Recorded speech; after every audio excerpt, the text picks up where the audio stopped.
Goddamn nerds. But I mean, Nerds. whatever, man.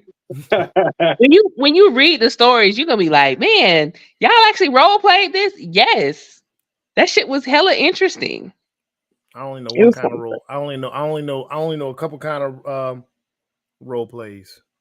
It's Ain't got not, nothing. Ain't got nothing to Lord. do with. You so nasty. Why you always so nasty? I'm just saying. I only know a few. You know what I'm saying?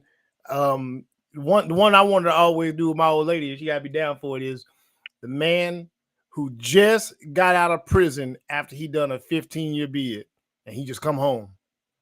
That's the one I want to do. You Straight out ain't of old. You straight too out of old to do prison. that, man. Straight out of prison. No, I ain't never too old. Straight out of prison. I'm gonna let You my gonna hair have to grow take a out. Viagra for that. I'm gonna no, I ain't. I'm gonna have to let my hair grow out. Let it wolf. That's it.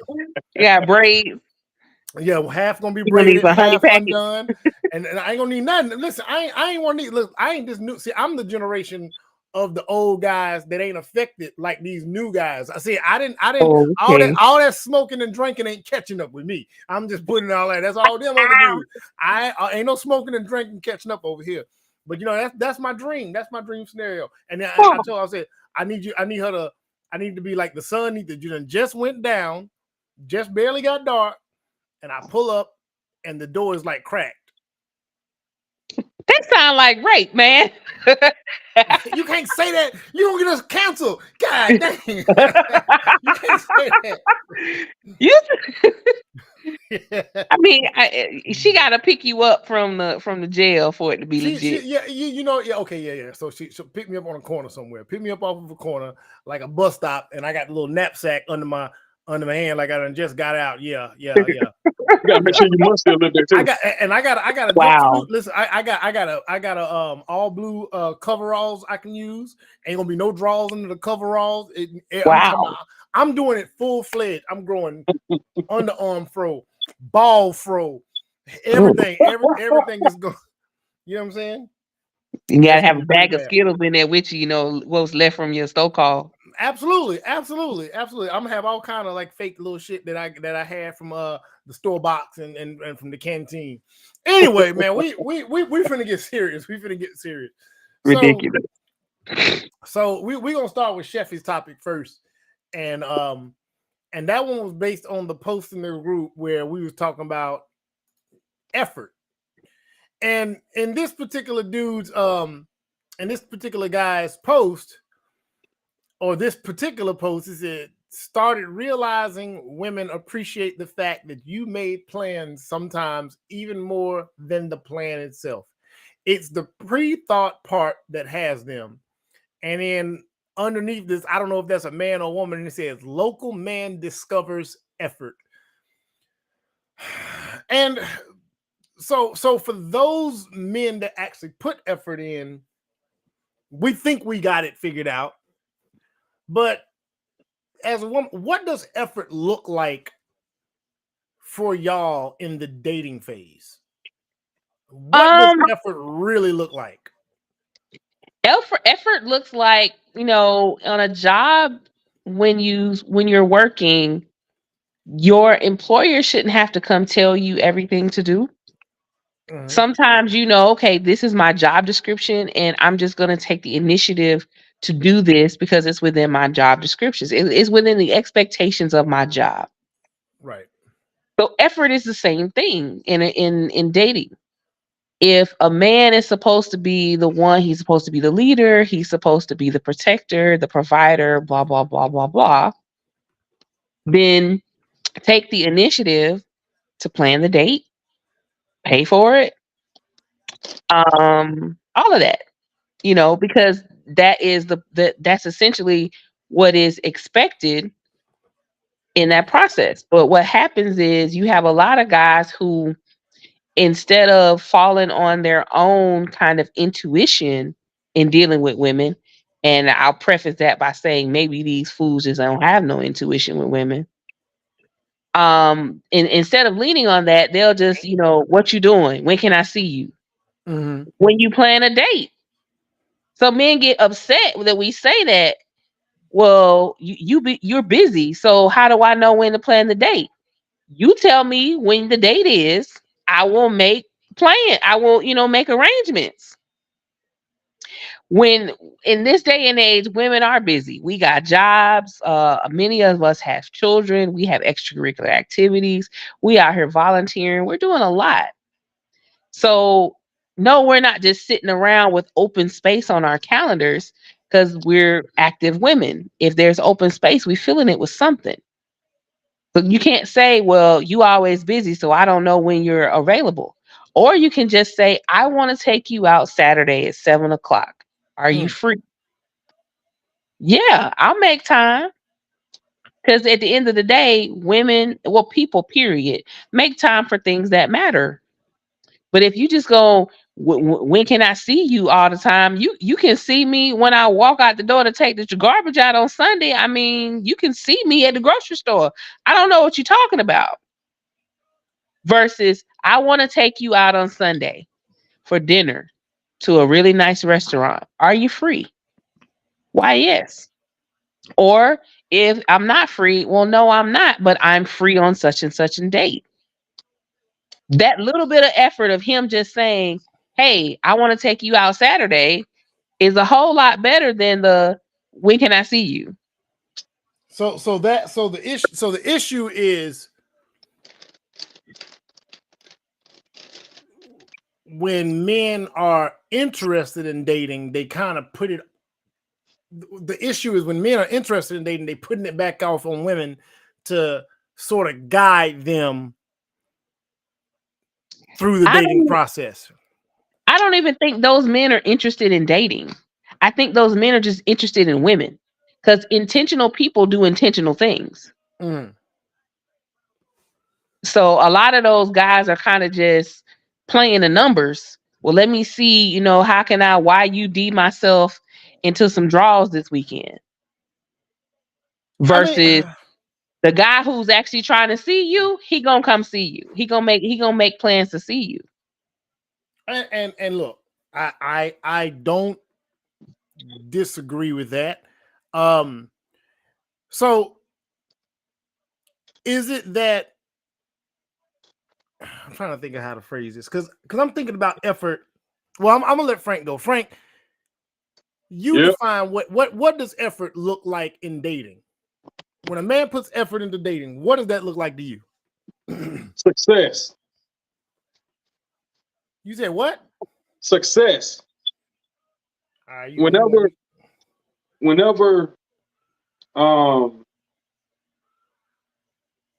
a man take the initiative, and Sheffy took all my buzzwords, my 2 hours. Now it sounds like I'm parroting her, but I had this already prepared before she stole my buzzwords. It's okay. You the man. They'll believe you first. No, because I'm simp. That's right. He is. He damn sure is. Go ahead, though. So, when you show intention, that's effort. When you take the initiative, that's effort.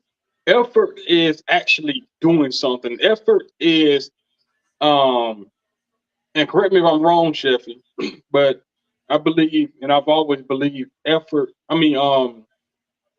When a man plans something, women look at it as being thoughtful. It is very thoughtful, and it shows leadership. So when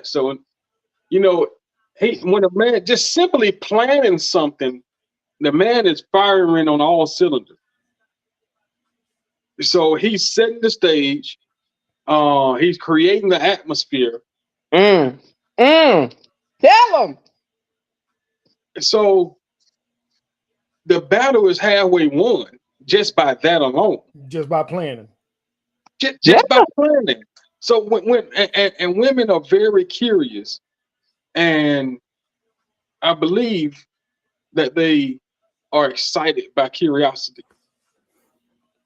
You know what I'm saying? So you tell her, I got some plan this Saturday. Don't even ask her if she busy Saturday. Tell her she ain't busy. Because I got some things around. You know what I'm saying? And I'm gonna let you continue, but you're right about that, man. Tell them. Man, listen, Teddy Brenner said, turn them off. Man, sometimes you just gotta tell them, hey man, you ain't doing. Man, listen. Oftentimes I would literally say, "Girl, you ain't doing nothing this weekend. So how about, you know what I'm saying? You meet me such and such and such." And I'm just throwing something out there, assuming that they ain't. But I'm already throwing it might be a canned plan. It could be an absolutely canned, regurgitated, repeated, do-over type plan. But I got something in mind. Hey, you ain't doing nothing this weekend. How about you be ready around this time? I'll find something for us to do. And it's just that simple. Mm-hmm. And it goes far. But go ahead, Frank. I think I'm gonna end it with this point. When this is why verbal communication is so important. You're building a rapport with this person. Mm-hmm. So if the conversation is vibing and y'all are enjoying each other's time verbally, and she's gonna tell you what she wants, that comes up in communicating. So just take mental notes, jot some stuff down, plan something around things she's interested in doing. It doesn't always have to be dinner. And the damn show better not be a movie if it's the first date, because you can't talk. talk. Yeah, that's a fail. So plan something around something she's interested in, because she's been dinner date to death. That's so common and overused. It's abused. It's expected. So that there's no excitement in that. You know what I'm saying? So plan something around what she's interested in, something that she wouldn't think that you would remember. Now, hold on, let me back up. Are you saying that for any date or for a first date? First date, because you're making an impression. You better than me. Let me tell you something, goddammit. I ain't planning nothing about around nothing you're interested in on the first date. I'm planning something around what I'm interested in on the first date at best. Nope, we doing dinner, we doing drinks, we doing lunch. Now, I don't set a particular budget. Well, it's gonna depend on how long I've spent time getting to know you. So if I've met you on a Friday or Thursday, we exchanged numbers on Thursday, and I'm talking about doing something that Saturday, I ain't spent that much time trying to figure you out. Not really. So I haven't got enough. I haven't done enough recon in that short amount of time to really do anything beyond the basics.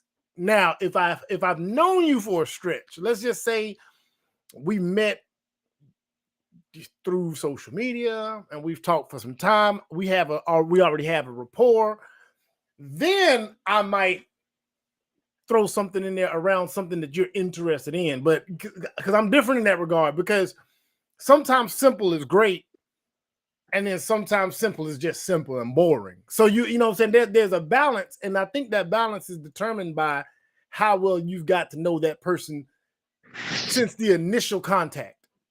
You know what I'm saying? So I'll say this. Yeah, but that part isn't necessary for effort. You don't have to. I mean, now, if you want to go above and beyond and probably get draws on the first night, you want to do what Frank said. But if you're just trying to meet, just planning a date, like, hey, Jagged Edge is playing at Apache Cafe. I'm picking you up at 7. Being real intentional about that one moment, and you might have just seen Jagged Edge, just heard that Jagged Edge was performing on the radio 5 minutes ago. Let me tell you something, man. See, these dudes are so sorry out here. Dinner is enough. I'm telling you. See, dinner is dudes are so sorry in this day and age with their actual, from what I'm hearing or from what I remember when I was actually, and again, I have not been out the game that long. So I'm speaking from really recent experience. First of all, we got a generation of people, and we spoke about this before, they don't even have conversation over the phone. Yeah. you as a man that knows, if you as a man know how to socialize beyond text messaging and social media, you can cut off you're leaps and bounds ahead of a lot of the dudes out here. Because of a lot of the dudes these days, most of their interactions are coming through social media. So beyond a post or a like or a heart or using short form communication in text, they don't really have much to say. So you can, I'm not telling you do less. I'm just saying doing the basics seems like more compared to what's left in these streets. And that's the truth, man. Like the basics. It's so sad. It's so sad, man, that I used to have women say, "You get it," and I'm like, "Get what?"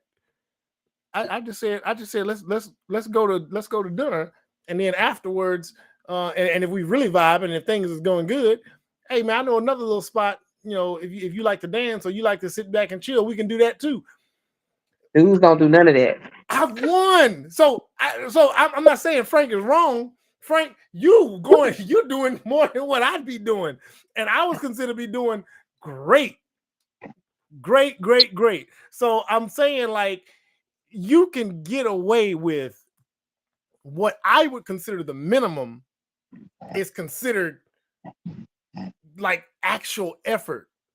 Yep.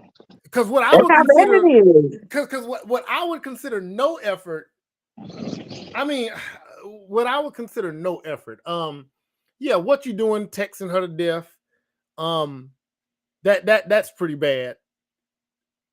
I don't even know what that is, because I would consider that so that's below what I would consider actually no effort. But I wasn't groomed in this era, so maybe to those in this era, what you doing text and when can I see you in this era, that's effort to these guys. So it's hard to tell these guys, hey man, you can't do that, because some of them didn't date in an era or weren't active in an era when you actually had to do more.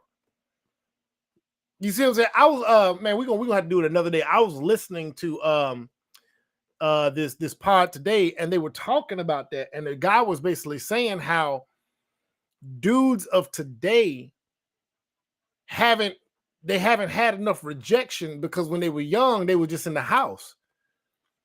And he's talking about these new age dudes, like these new age dudes, really. And being that those dudes didn't experience rejection, and you add nowadays they have porn. Like, porn wasn't readily available like that. I don't know what would have happened if porn would have been readily available to me the same way it is to these guys. Because maybe the effort to get off, I wouldn't have had the energy to put in that work, because it would have been so easy to eat a Hot Pocket, a toaster strudel, play a video game, and just whack off to what I saw on TV. Maybe that would have been enough. But for me, I'm like, hey man, I gotta go get something, because this magazine ain't like, this magazine old. I look like a creep when I go. Hot Pocket fan. Yeah, but look, think about it in our era, right? Yeah. You had to go to the store to buy a magazine. So even to get access to porn when I was young, you had to go put yourself out there to do that. So look, what's more embarrassing? Going to the store, buying a magazine of a naked girl, or walking up to the girl you're interested in and going to say, hey, I like you. You want to go to the movies? Which one is more embarrassing? Yeah. So I think these men that are out there in this particular era, in this environment, they don't have to put in any work to satisfy their basic needs. So by the time they grow up in it, and they're not gonna put in no work, they figure, hey, a text message is enough. Good morning, beautiful. How you doing? When can I see you? But here's the thing: the main guys that are doing it are your age. Well, hold on. Somebody said, he said, can we just go ahead and say it? Many men are socially inept. There is no vulnerability with a text or DM. It's true. Like, think about that. Like, you're not getting really shot down the same way we got shot down. But that's what I'm saying. the main dudes that do this today are our age. It ain't just these young dudes. It's the old ones too. But what I'm saying, I think the old ones, like he's saying, they're socially inept. They weren't putting in that same work. Because for real, like we can go back and think about it, Frank. Everybody wasn't doing everything at the same time all the time when we were younger. Right. Some of them dudes was in the house. Why they was in the house, we don't know. Some of them was in the house because they mom and daddy said, hey, you got to go to school. Some of them said, hey, you got to be to church every other day. Some of them said, for whatever reason, they was in the house. They wasn't outside. They weren't trying to get out there and figure it out. Or maybe they got rejected too early and they got scared and decided to stay in. But they didn't get exposed to the gauntlet of rejection and approach and social interaction with women. So now, fast forward, they got this device in their hand and they got access to a screen and they got a dating app and they can just slide in DM and say, hey, I want to meet you or I want to see you. What you doing this weekend? Or what you doing? When can I see you? Man, when can I burn my thing? I think access killed effort. Access did kill effort. That's one of the things. That's one of the things they talked about in the I want to use that podcast for the thing, but that's what the guy was saying. He said, being that everybody has so much access to so many people, they think they actually have access to those people. They don't have access to those people. It's just a figment. It's virtual access. It's not real. Facebook friends ain't real friends. But nowadays, I disagree. No, what I'm saying is, you come up in an era where you had friends before Facebook friends. In this day and age, these guys got Facebook friends before they got friends. So the baseline for them starts at a virtual connection, online, worldwide access. To us, you had to go down the block and up the street. And then you had to get rejected by a girl that you see the next day. That wasn't easy. Until you got smart and decided to go across town and get rejected by a girl you weren't going to see on your side of town. You know what I'm saying? It made you a little bit braver, but you still had to go get rejected. Man, I think a lot of them niggas just never had that bite. They never had what? They never had that bite. What you mean? They had that dog in them, man. They was, but I'm saying, but that doesn't matter because now those are the dudes in the dating market. I know. Because I was going back in memory, thinking about all the time we was at the mall, all the time we was at the club. It wasn't a lot of dudes walking around with a pen and some paper. It wasn't a lot of dudes posted up in front of a chick. They would probably hold her up together and hold the wall. They did a lot of that in the mall and at the club, and just watch girls walk by. Right. When we was out there in the field, you know what I'm saying? Like right. Taking L's. You know what? That's actually true. Now that you mention it, when you consider when you consider going to the mall and you're walking around the mall looking for somebody to talk to, there was only a few dudes actually doing that. The rest of them, you're right, they were holding up the wall. So maybe those are the same dudes. Maybe those are the same dudes now asking what you do. I don't know. Maybe they were just scared. The dudes holding up the wall in the mall back in the day were the dudes who were too cool, who thought they were too cool to approach women. So they would let the girls approach them. Because I've approached a couple of them dudes. Because I ain't shame. I do my shot. Let me tell you, man. It wasn't a lot of women bold enough to go make no approaches when we was coming. Oh no, it was a few. But that wasn't the norm. That wasn't the norm. And they did. They was some swamp donkeys. What? Yeah, a lot of time they was a bit rugged. A lot of time they was rugged. So, I hope that wasn't what dudes thought when I was doing it. I mean, there was a few, I can count on one hand how many times, like in the environments that we were in, we're talking about environments where there's a bunch of dudes and a bunch of girls all in the same space. Ain't no girl finna walk away from her homegirls to walk to a bunch of dudes to approach. That was that I don't ever remember. I've got one off approaches. Oh no, off to I the never side. walk away from my homegirls. I make them come with me. See that's a little that's almost more of let's go socialize with these dudes. You know what I'm saying? But that's not the way it worked when we was in the crew, man. You got sent out there. We would deploy each other. Like I had to walk up if I wanted a girl's number and it wasn't another girl over there that one of my homeboys was interested in, and I was on my own. If we looking into that crowd, and it's what I mean, you know what I'm saying? Now, I mean, I'm trying to think. Maybe y'all would wingman it, maybe. Yeah. But sometimes you had to go. Sometimes you had to go into solo. Sometimes you had to go behind enemy lines by yourself.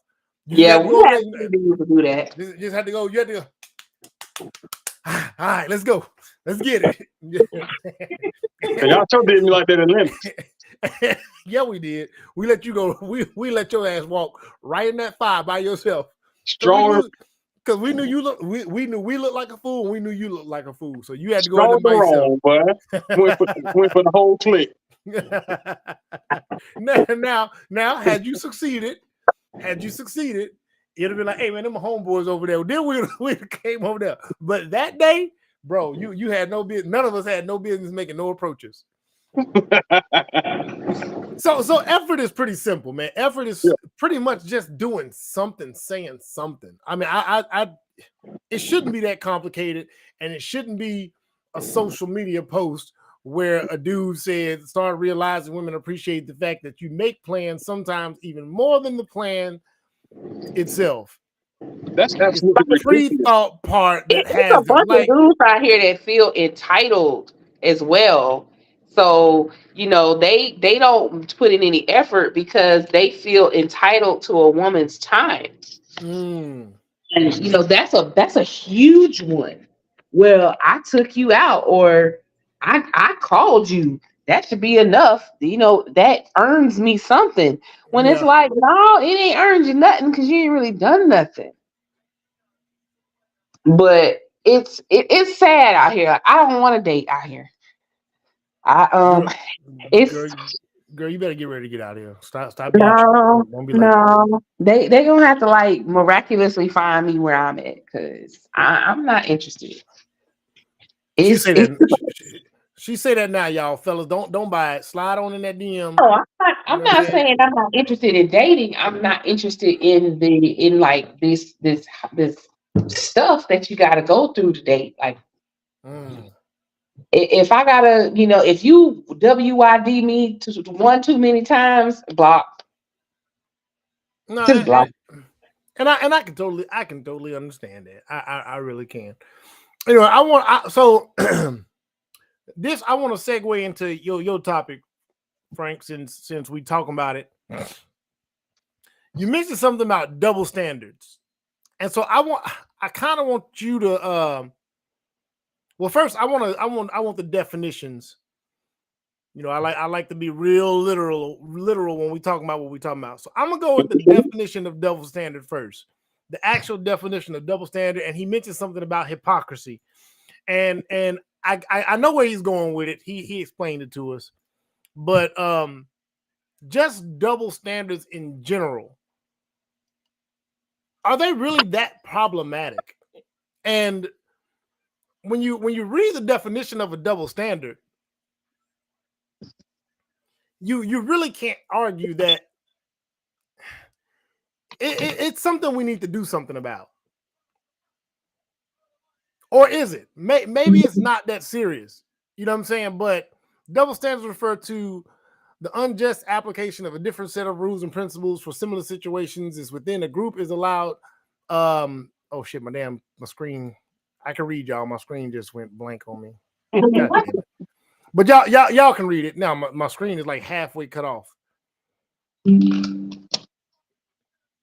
But that's pretty much the definition of it. Now I need you, Frank, to kind of give me. I want you to separate double standards from hypocrisy a little bit. because you mentioned that too. But tell me what the double standard that you take issue with. Actually, I really don't take issue with double standards Mhm. because it's a fair trade to me.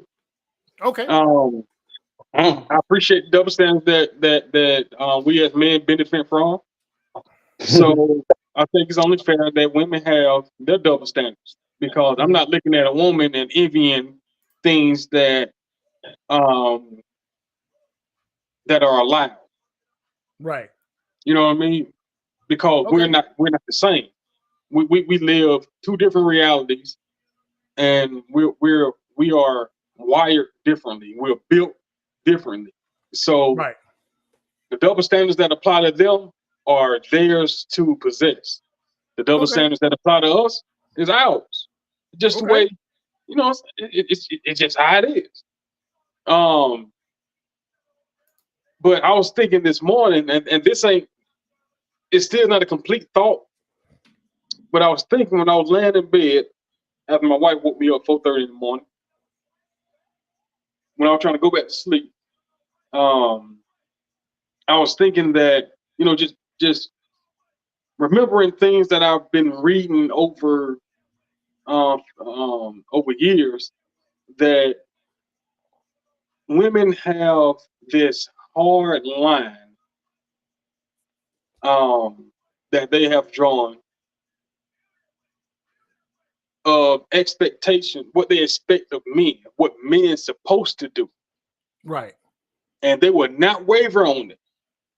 Okay. It's the gospel truth. Okay. And they will even say, out of context, it's in the Bible. And it's not a lot of it. But when you get a guy to say, okay, well, women are obligated to do X, Y, and Z. That's always a gray area. There's always a stipulation, and it's always under condition if they agree with it. You know what I mean? Oh, okay. Hold on. Wait. I get what you're stepping in a little bit. So this is we can almost sum this up real quick by saying masculinity is not conditional, but femininity can be. Yeah, it's the goalposts always get moved back. Okay. You know what I mean? So it's always contingent upon what this dude to do, to the point where they believe if this guy is this way, then he will bring it out of me. That's not how it works. So what's gonna bring what we are obligated to do out of us? I can explain that. Yeah, please explain that, because boy. Okay. Well, please explain that. So I'm going to preface this by saying, number one, I do not subscribe to this ideology. Okay. I don't need anybody to bring out in me what's already there. Right. However, that thought process comes from a lack of safety in women. You got to go back and, like we've talked about this many times, you got to go back and really think about some of the trauma a lot of these women have dealt with in their lives, especially with regards to men. They haven't been kept safe by their fathers, their uncles, their brothers. A lot of times those have been the people who have been the most abusive to them in different regards. So what happens when you've been abused? You put up walls, you create things to keep yourself safe. So women who are saying that are not necessarily saying I can only be feminine if this guy brings it out of me, so much as I can't let my walls down because I don't feel safe. So it's why don't they just get therapy? Why don't they just get see the okay, problem? The whole why they just won't get therapy? That's a whole other question, because I be asking men that for years. Because see the problem that we run into is it's not that we don't have traumas and we don't have underlying issues and conditions for why we are. The problem comes when man X has to deal with the results of what man B did. Absolutely. You know what I'm saying? And it's not fair. Yeah, and he and you know, and I mean, I don't even need it to be fair. It just got to be understood. Like, because a fair is a place where they judge pigs. So it ain't even got to be fair. It just got to be. It just got to be understood that that dude didn't do that. So you got to fix. You got to get whatever that is fixed, so that when you come to him, you are as whole as possible. And that's great. That's great that you want that. But for men to request that of a woman, they got to do it too. Oh, absolutely. Yeah. You can't be you can't be a ball of mess requesting somebody. Because most men out here fussing about women's traumas operate in trauma from the get-go. Right. Like how they even judge women is based on how they judge their mama. Right. So at the end of in all of it, we're a whole bunch of like broken people trying to put each other back together instead of just spending time putting ourselves together, where we don't have to say things like that. Like I have been sexually assaulted in my life. I have been raped. I have been molested. I have been beaten by men. I have never once in my life made the next man pay for it, ever. And I didn't take therapy for me to do it so much as it's like, this isn't the same person. So I shouldn't approach this with the same thought process. Are there some things that are similar and it makes you just kind of think? Yeah. But at the same time, I give people an opportunity to prove to me who they are and who they aren't. Like I said, I'm an empath. I know what's going to happen. Not what's going to happen, but I know certain things anyway. And a lot of times I'll ignore all the red flags just to give the person an opportunity to prove me wrong or right. I'm believing that shit. Oh, it's awful to do. I shouldn't do it. It's terrible. But, not everybody can operate with that in that process because most people aren't self-aware. It takes self-awareness to be able to even allow yourself the openness to be open with people and allow them to see you in certain lights without proving themselves to you. There's a certain level of respect that I apply to a person regardless of who they are to me, because it's not based on who they are. It's based on who I am. Okay, so here's one of the things I want to tap into, because I want to go back to what Frank said. Frank said there's women that'll have a hard line of a standard and they won't budge on it. But when a man says, all right, I got a hard line on this standard, there's all this wiggle room. I'm gonna use a really good example. I know. Hard line on a standard that a lot of women have is protection. And that's however it is, whether it's, I know it don't mean you got to necessarily jump off the porch, but some of them want you to jump off the porch. I know it don't necessarily mean, fighting, but some of them want you to fight. It could be call the police. It could be warning. It's all, however you define protection as an individual, that's how you define it. However, protection nowhere else, we are no longer in the world. We're no longer in a society. And I doubt if we're going to revert back to protecting adults that have the agency of choice to move as they so see fit, as if they are weaker, helpless. Yeah, because when you have the option to do what you want to do, you can't say protect me while I do what I want to do. Nowhere. Listen, I don't care who you are as a woman. My own daughter cannot tell me, Dad, protect me while I do what I want to do. I'm going to repeat that, and anybody can play it back. Y'all can chop it all the way down to the 3 seconds it's going to take me to say it. My own daughters cannot tell me or expect me to protect them if they're going to do what they want to do. It's not how it works. So that's an example of an expectation that a lot of women are saying that they have of men. We're going to do what we want to do, but we also want to be protected. No. Go find those people who are going to protect you no matter what you do. They exist. I don't know who they are. I don't know how many of them are men. I don't know what they do for a living, but I don't know anybody. I have not met a single person or entity that says you can do whatever the hell you want to do and we're going to still protect you. That's not even God. Y'all understand that? Y'all telling Negroes to be better than Jesus or whoever you believe. Protect me, guide me, protect me, and let me rest in you no matter what I do. Y'all got people fucked up. Like, I'm just saying that is not a thing. And no reality. But there are those that really feel like it don't matter. It does not matter. And yes, it's as simple as, hey man, why are you walking that way? Why are you dressing that way? Why are you talking that way? Why are you addressing men that way? If a man, if imagine if you're in a group setting, there's 4 men, and then there's another 10 men. And those 4 men say, hey, you might want to move this way.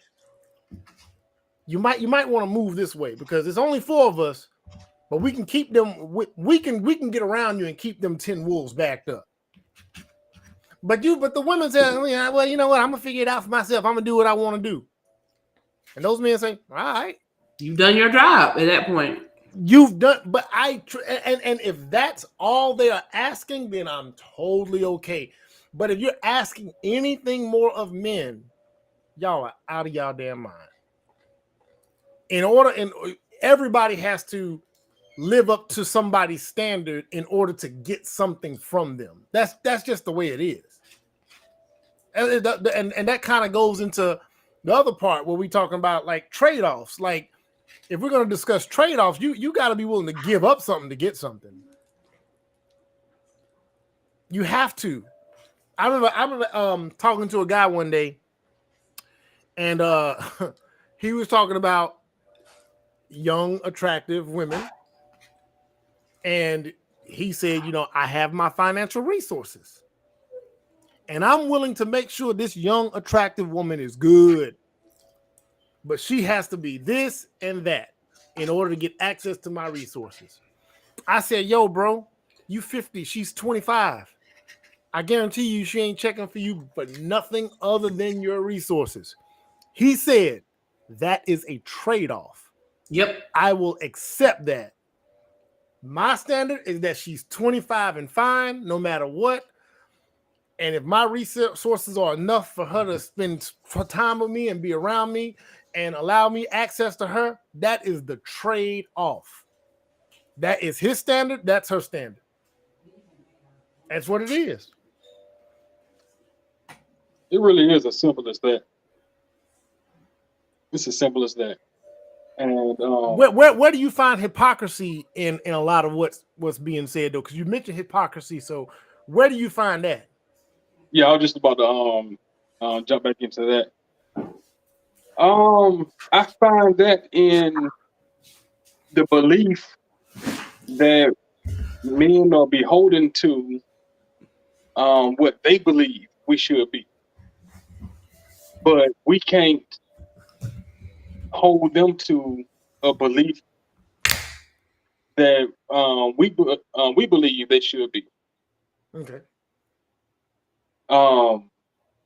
Because in a lot of women, give me 2 examples. Give me one example of what they're beholden to as far as what we should be, and then give me another example of the other way. What you just went over? I give you a better one. Go ahead. Height and weight. Woo, wait. Hold on. I'm glad y'all said that. Women want you to ask, well, how tall are you? But God forbid you ask her how much she weighs. I forgot. Hold on, wait a minute. I totally forgot. You know what?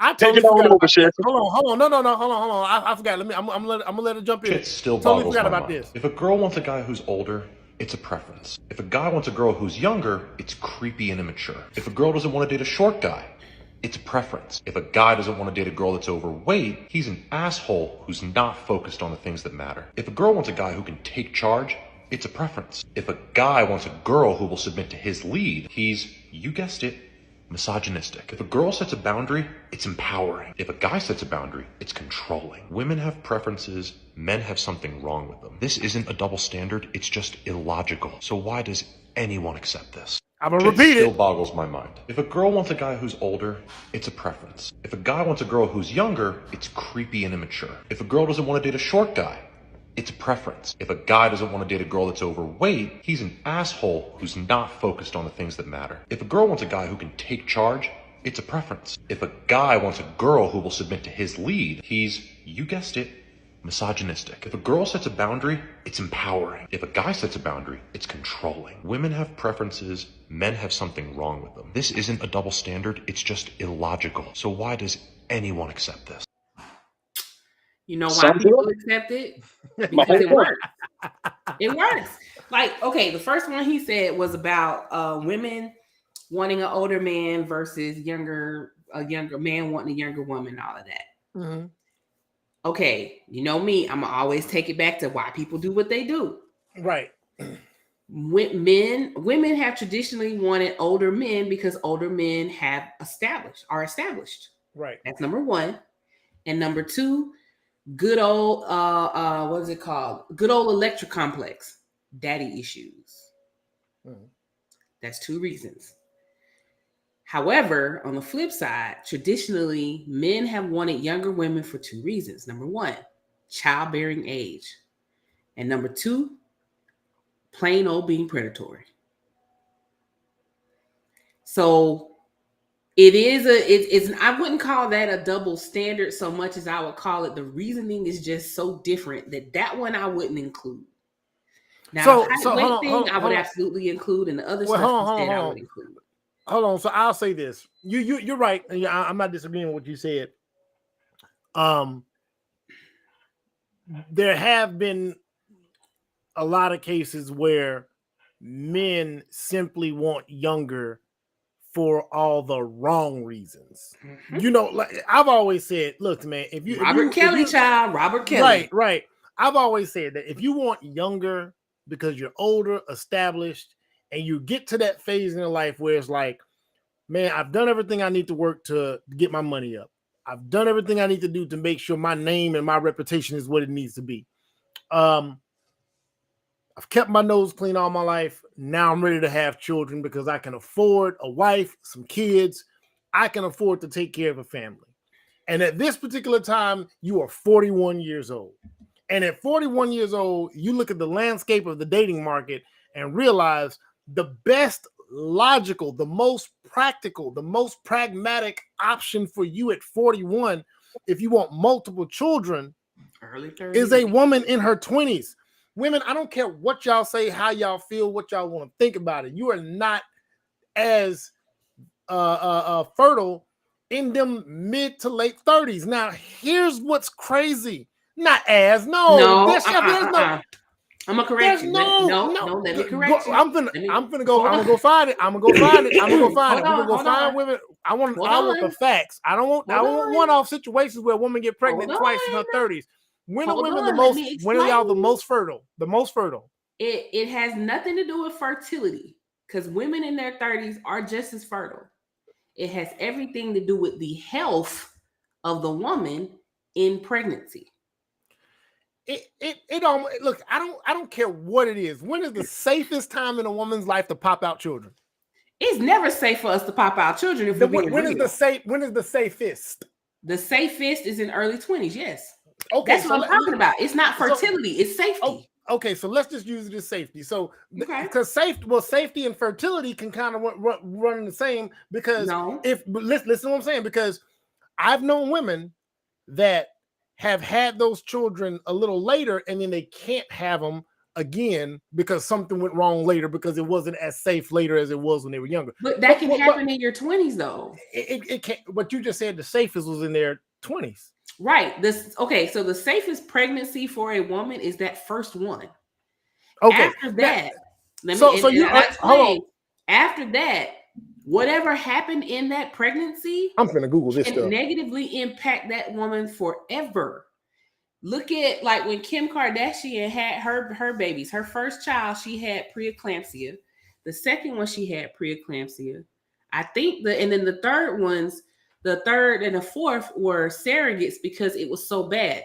If you have complications in that first pregnancy, you will have complications in every pregnancy after that. Right.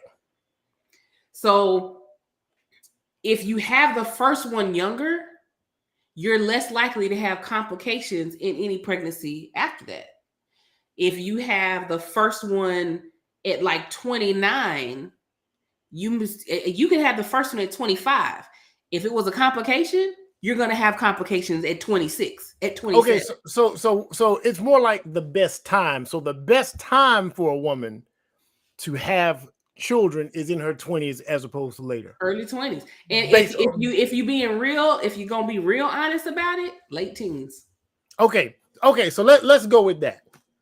If a man, I'm gonna basically say exactly what I was gonna say. Either way, my vernacular is just gonna be correct. If a man is pragmatic and practical at 41 and he wants a woman that's in her 20s versus one that's in her 30s because he knows that the outcome is safer, hey, bro, I'm all for it because that's a very practical thing. It's just as practical as a woman saying that the man in his 40s is more viable to take care of me and my children. It's the same thing. It's literally the opposites of one another. And that's fine. But now, why 40-year-olds say they did and that's where we're gonna wash it. She ain't got no experience, so I ain't gotta do it. Right. And see, that's where we're gonna wash it out. When it's not those pragmatic reasons, and I don't want to make it all about the math, right? Because then there's this thing called relating. You know what I'm saying? Mm-hmm. People love who they love. You know, I'm not going to tell a woman at 26 she can't find a 41-year-old man or 42-year-old man or 43-year-old man actually attractive and they can't vibe and identify with. I'm not going to say that because I know it can't happen. It can't happen. You know, women are, I know men hate hearing this, but women are developed mentally more mature than men are earlier in life. That's a scientific fact. This ain't something to debate. So I can understand it, but we're going to wash all that out of the way. So we're going to say if it's not for the actual right reasons that a man is dating or trying to be in a relationship or have children or build family with a younger woman, it does become an issue. And women do question it. And even men question it when you an old ass dude and you like, man, you know, hey, every time you turn up, you checking for something in their 20s. Now you 50 and you checking for something in their 20s. We wonder why. We don't know. But yes, the first thing that comes to mind is a creep. Because most of them dudes are creeps. And it's one of those things. Like I was talking to an ex of mine today. And we were talking about when he met, because we met in like my late teens. I was 19, 20 years old when we were dating. Mm-hmm. And I was like, yeah, I wasn't really ready for anything because I just didn't know how to deal with men. And he was like, what do you mean? I said, well, I had spent my whole life running from men. And he's like, well, what are you talking about? I'm like, men been hitting on me since I was 8. I was a B cup at 8 years old. Mm-hmm. And grown men were trying to talk to me then. So, you know, here I am 19, I'm actually legal. And, you know, here I got teachers that were my teachers hollering at me. You know, me and my wife were talking about how a lot of girls, the tomboy phase wasn't a tomboy phase. It was I'm hiding my shape phase. You know what I'm saying? A lot of girls, especially in the 90s, totally did it. It was easy because baggy clothes. TLC showed up with baggy clothes. Mm-hmm. All the women, the Lee and them, they showed up with 5X shirts. It was perfectly fine for a girl. Sauconies and some 40, 36 pants. It was perfectly fine for a girl because you can hide your hips and you can hide your butt. You can hide as much of it as you could. You know what I'm saying? And a lot of women did take those. A lot of girls, you know, figured, shit, I'm gonna dress like the boys, so they won't nobody really see what's going on. And that's a sad reality. It's a sad reality that I had a whole butch phase. Now my freshman year of high school, whole butch phase. Now here's the thing. Here's what's very unfortunate. Most men aren't predators. Most men aren't creeps. The problem is all it takes is for one predator or creep to basically ruin a young girl's experience going forward. Because then the language that an innocent man who has no, like, okay, the creep says, you're a pretty girl. A man that actually likes you later on, you're a pretty woman. And if you haven't got past that, it don't sound that much different. Or if you're still a girl, if you're still a girl, if at 8 the creep was like, you such a pretty little girl, and if at 17 a guy your age is like, man, you so pretty to me, it's like, what is this? It sounds the same. The intent is different. But one of y'all creeps done ruined it for everybody going forward. So it's unfortunate because we know in society and in human behavior that it's these fringe people that have the most detestable behavior, but their behavior has the worst impact. Mm-hmm. And so, unfortunately, even if you are a man and your intent is really pure and you 40-something and you want that 20-something because you know I can get about 4 good kids out of her. We can get these kids between 27 and 35. We can get all these kids knocked out. We're going to spend the first couple of years traveling, living a good life. That might be your intent. But right now, you a creep, old dude. But see, that's why I think things like arranged marriages should come back. Because and I think Letitia talked about this when she was talking about why a lot of men are choosing younger women, and it was about fertility and things like that. But when you have an arranged marriage, you have people that are vetting that guy to make sure he's absolutely. Well, if we actually had a whole vetting process on both sides of this, man, we wouldn't have half of these problems. We wouldn't. But there's nobody, man. Listen, we're too individualistic in the United States for us to individually sign up for vetting for the person that we're about to get into a relationship with. Like, I think it's gonna be a radical change in dating in the very near future. I believe it will be. I know that I would never have sat down for somebody's parents to vet me. Like, man, listen, I wouldn't have no parents vet. No, man, let me say, nobody could vet me. That's kind of the way. I would never have sat down for that. Vetting happens without you even knowing it, right? And that's the way it has to happen. I'm saying in arranged marriage, though, you know that this is happening. You know you got to go through this process. I'm saying for me, man, I wouldn't have been able to. I got too much pride to sit down there and know I got to go sit down and get vetted. I'm sitting there like grown ass man. I'm telling you, anybody I date, I'm sending them to y'all. Y'all gonna vet for me. Hey, and we are. We gonna do it. But see, but and he won't even know he getting vetted. That's right. He wouldn't even know it. Somehow we're gonna find a way to do it to where he don't know. I'm with it. But yeah. So I mean, I think we're gonna get past these double standards, this hypocrisy. I'm with you, Frank. I love double standards as long as we both got them and we both can get away with them. I don't like none of that crap. But they exist. Why not? They exist, but I don't like them. Like the whole body count double standard. Can't stand it.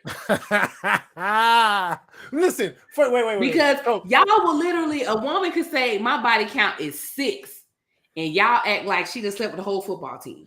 Like, okay. Well, look. Okay, so we need to flesh that out real quick. It's 5 people on the court in basketball. I know that's the whole team right there. It's 45 to 6 men. Hold on, listen. Okay, so this is why I say my whole facts only got 2 bodies on it. So hold on. This is what we finna do. We finna try to flesh this out a little bit. Okay. What I've explained on several posts to women is that a lot of times women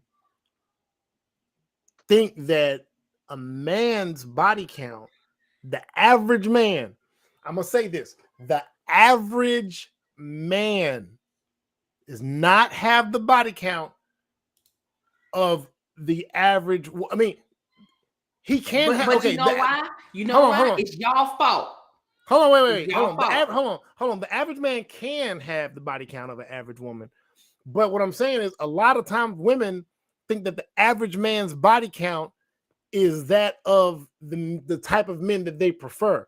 They project these certain group, the top percentage of men, they project those men's possible body counts onto regular guys.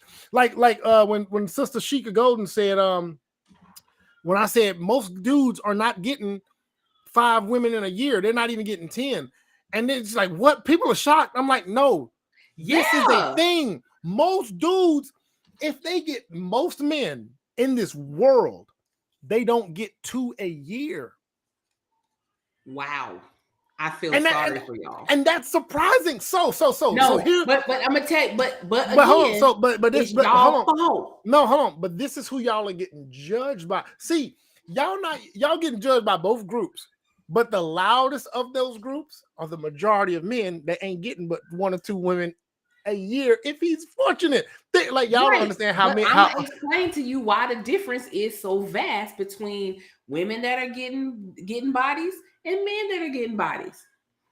Men will give that thing up for a piece of chicken if you gave it to them. Yeah, I mean, dudes out here just hoeing.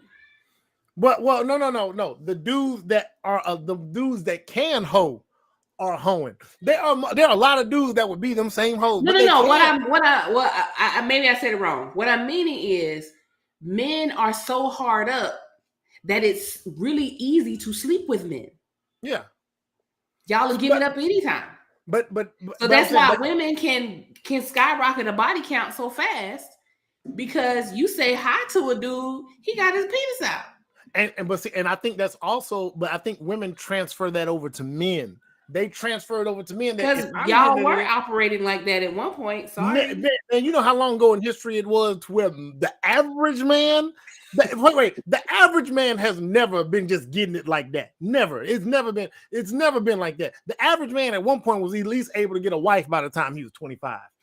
The average man now, he ain't been laid 5 times by the time he's 25. Do y'all understand how bad it is out here for these dudes? Oh my God, serious? I'm not playing. It's hard. Are you kidding me? It's hard. It's hard for people. Y'all don't have to work for it. Men gotta work for it. But see, look. Let me tell you, that laugh right there is why they mad at your body count. So if a woman got 15, if a woman is 35 with 15 and a man is 35 with 3, he hurt. 35 at 3, really? There are 30. Listen, there are a bunch of 35. Wow. Really? Wow. Wow. Oh man. Oh, Sheffy, this is not gonna go over well. I thought you was an empath. Oh man.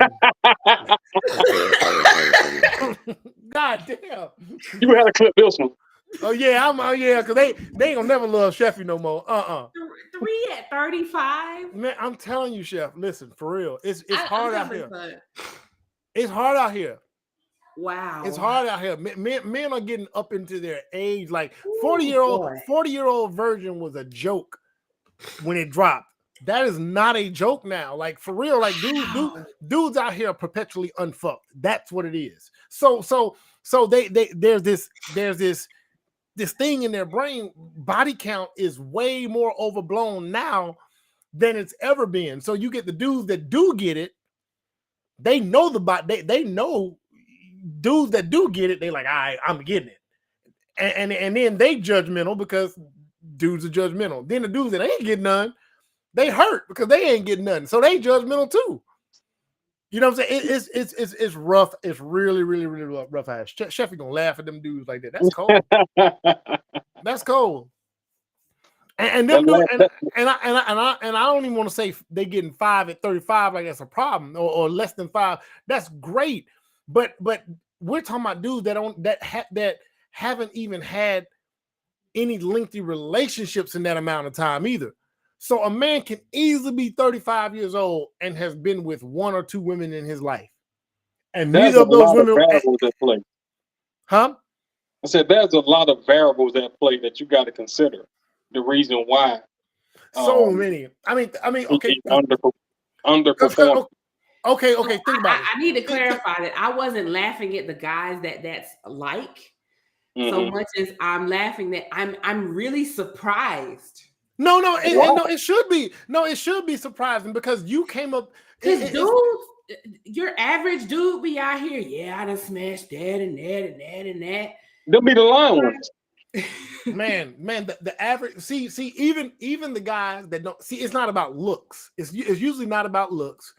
It's about other things. Like for a guy to have multiple women in a year, like a lot of people think that in a year's time, one guy has just like 10 or 15 or can have a woman a month. No, man, the average dude can't have no woman a month. The average dude feel good if he would feel great if he had 2 women in a year. You remember when we had that TED talk that we had on here, and they broke down those numbers. Like guys just ain't getting it in like that. So I think that is why body count is such an important thing and why it's looked at so viscerally, because those dudes, majority of those dudes ain't getting laid. Majority of those dudes ain't getting laid. Dudes gotta stop lying then, because it's a lot of women believe what we believe, because dudes be straight lying. Man, them dudes, man. Women gotta think about the dudes that y'all find attractive, and that's not a physical thing. It's all things encompassing, right? Everything. Think about it like this. What about the dudes that actually what's that? Unpack why average woman. Yeah, that comment terrible. They use no, sex that's not it at all. Self-esteem, but they end up unhappy after realizing that they only. Oh God, okay, I'm not gonna repeat that. That's horrible. Wait a minute, what happened? I didn't catch it. Terrible comment. I see it. I don't want to put it on the overlay. It says unpack why the average woman have 20 plus bodies. Though, see, you got to prove that you got to prove that the average woman has 20 plus bodies. Studies show that that's not true. They use sex to raise their self-esteem, but they end up unhappy after realizing they're only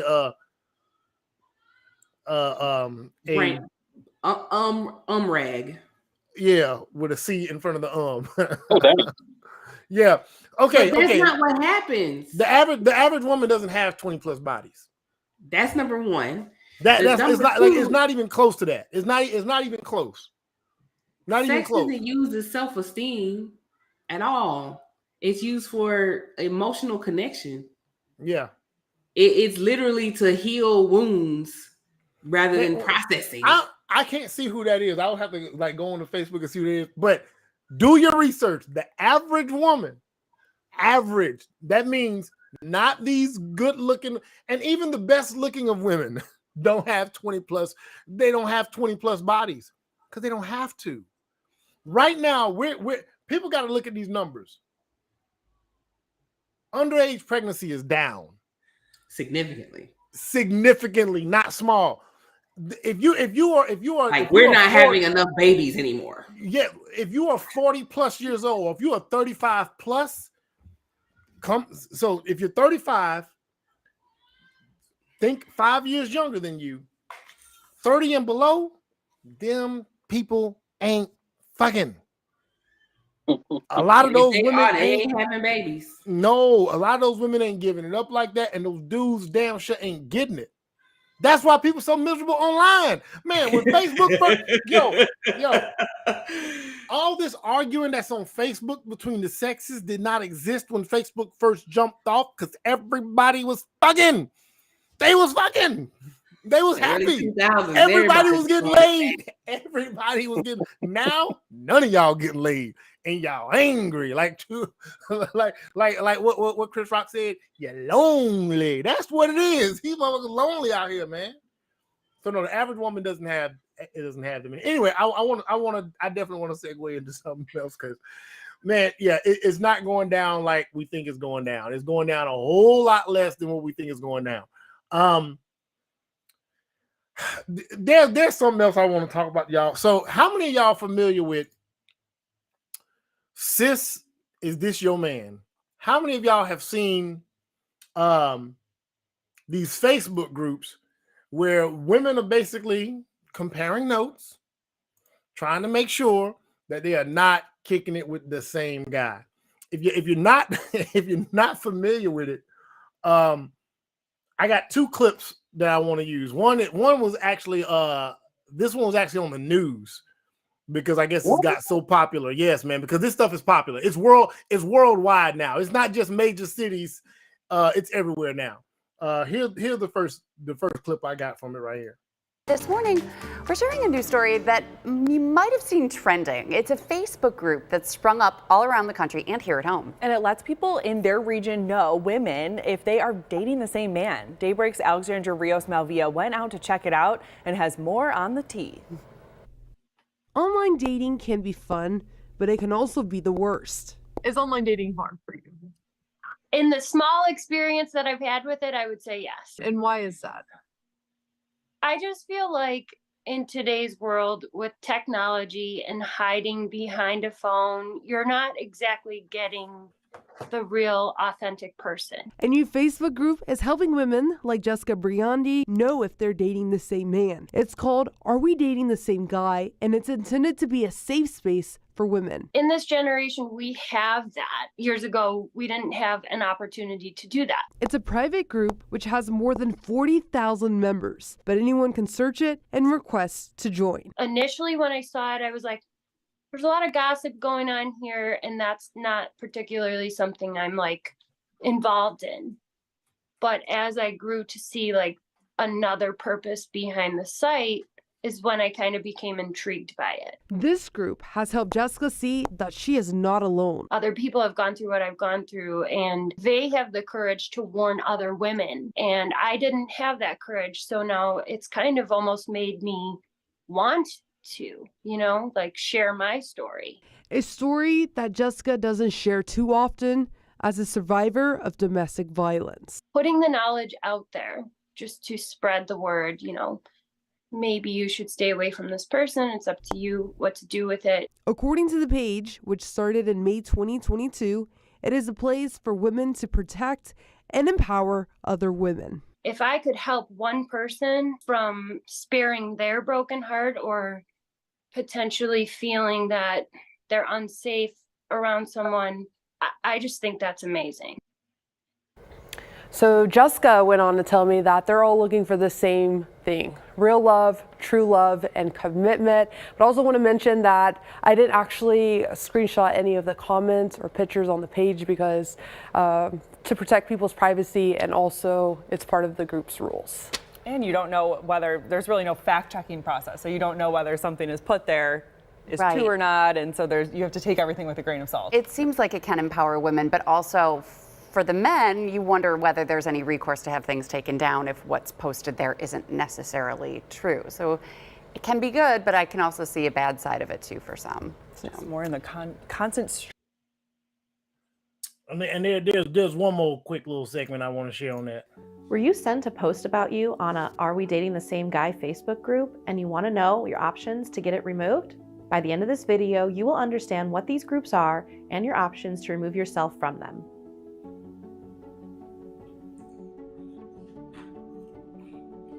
Hi, I'm Melanie Hughes, a paralegal at Mink Law, the nation's leading law firm when it comes to handling online defamation and harassment. If you like this video and want to learn more about protecting your online reputation, hit that subscribe button so you don't miss a thing. In this video, I'm going to discuss what Are We Dating the Same Guy Facebook groups are and how you can remove posts about you. Let's get started. In recent months, you may have noticed a popular type of group popping up all over Facebook called Are We Dating the Same Guy? These private groups were created by women for women to warn others and verify if a guy they are dating is cheating on them or has any red flags. A typical post in these groups usually contains a photo of a particular guy and a poster asking for the T or any red flags. These groups can now be found across the world, from Los Angeles to New York, all the way to London and Paris. Several of these groups have thousands of members, like the New York City group, which boasts over 100,000 group members at the time this video was made. These groups usually have a robust pre-screening test to ensure that new members are committed to the group and cause. They also have strict rules when it comes to what can and cannot be posted.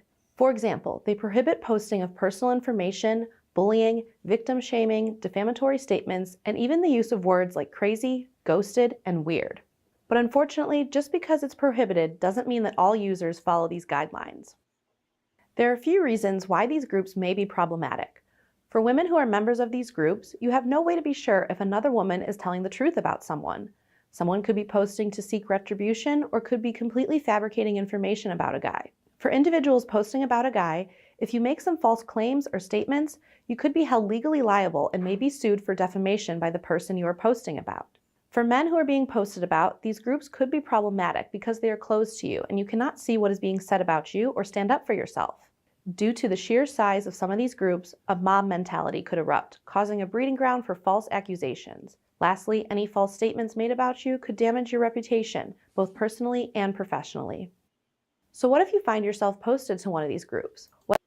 All right, so I don't want to belabor the whole idea, notion that dudes can be falsely accused. However, are these groups actually good or bad, Chef? Like, have you ever used one, or have you been in any of them or anything like that? I've been in quite a few over the years, just to be honestly messy, in that I just want to be nosy. Not that I was posting anyone or looking for anyone. I'm just, folks on in social media, everybody loves a good story of mess. Right. I think they're problematic in that it's essentially trauma bonding between a bunch of women. Because all it does in a lot of cases is fuel the belief that all men are whatever. Just because you have a few, it's one of those things where minority issues get blown up to be majority ones, I think.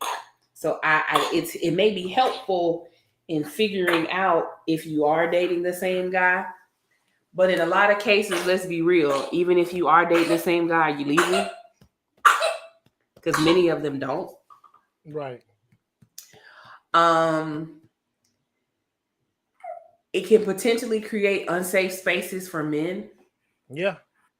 Because, when you get a mob of women together, there's like, freaking bed bugs. You got to set the whole place on fire to get it out.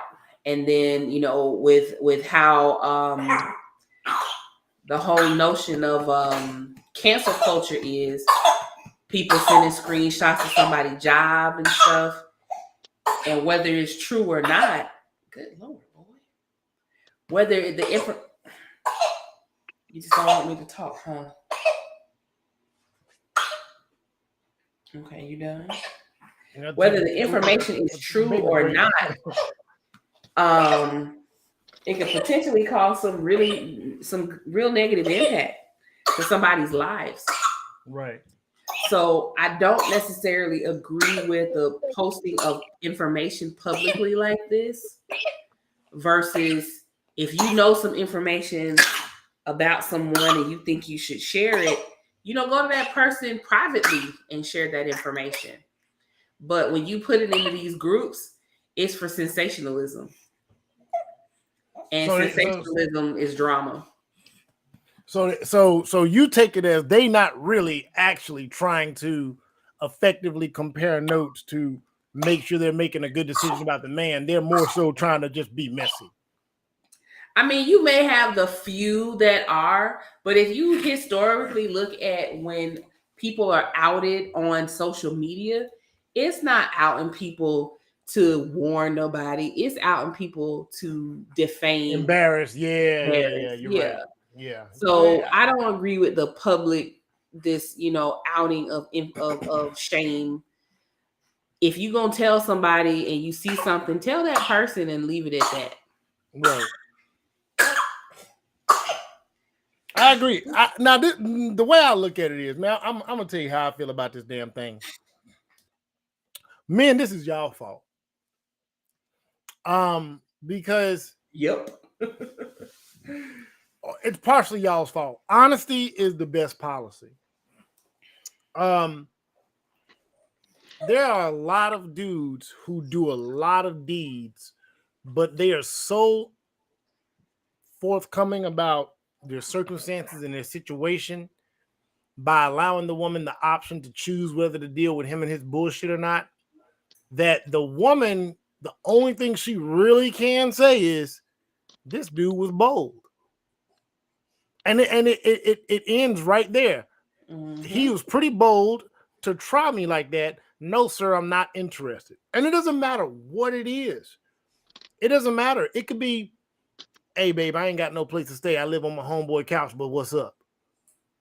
As opposed to, I got my own place. My partner just stay with me from time to time, but what's up? When she find out you sleeping on your homeboy couch and she blow you up about it, you can't be mad because you lied.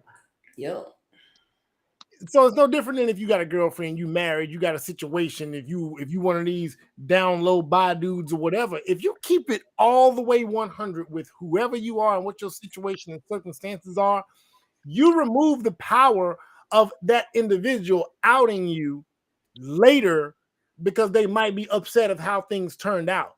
You've taken the power from that, because what's going to happen is people are going to be like, oh, well, did you know? And when a woman says, oh, well, yeah, I knew he was in a relationship, or I knew he was dating, or I knew he had a crazy baby mama, or I knew he was staying with his homeboy, they'll say, well, you knew from jump. So what's the problem? You're the fool.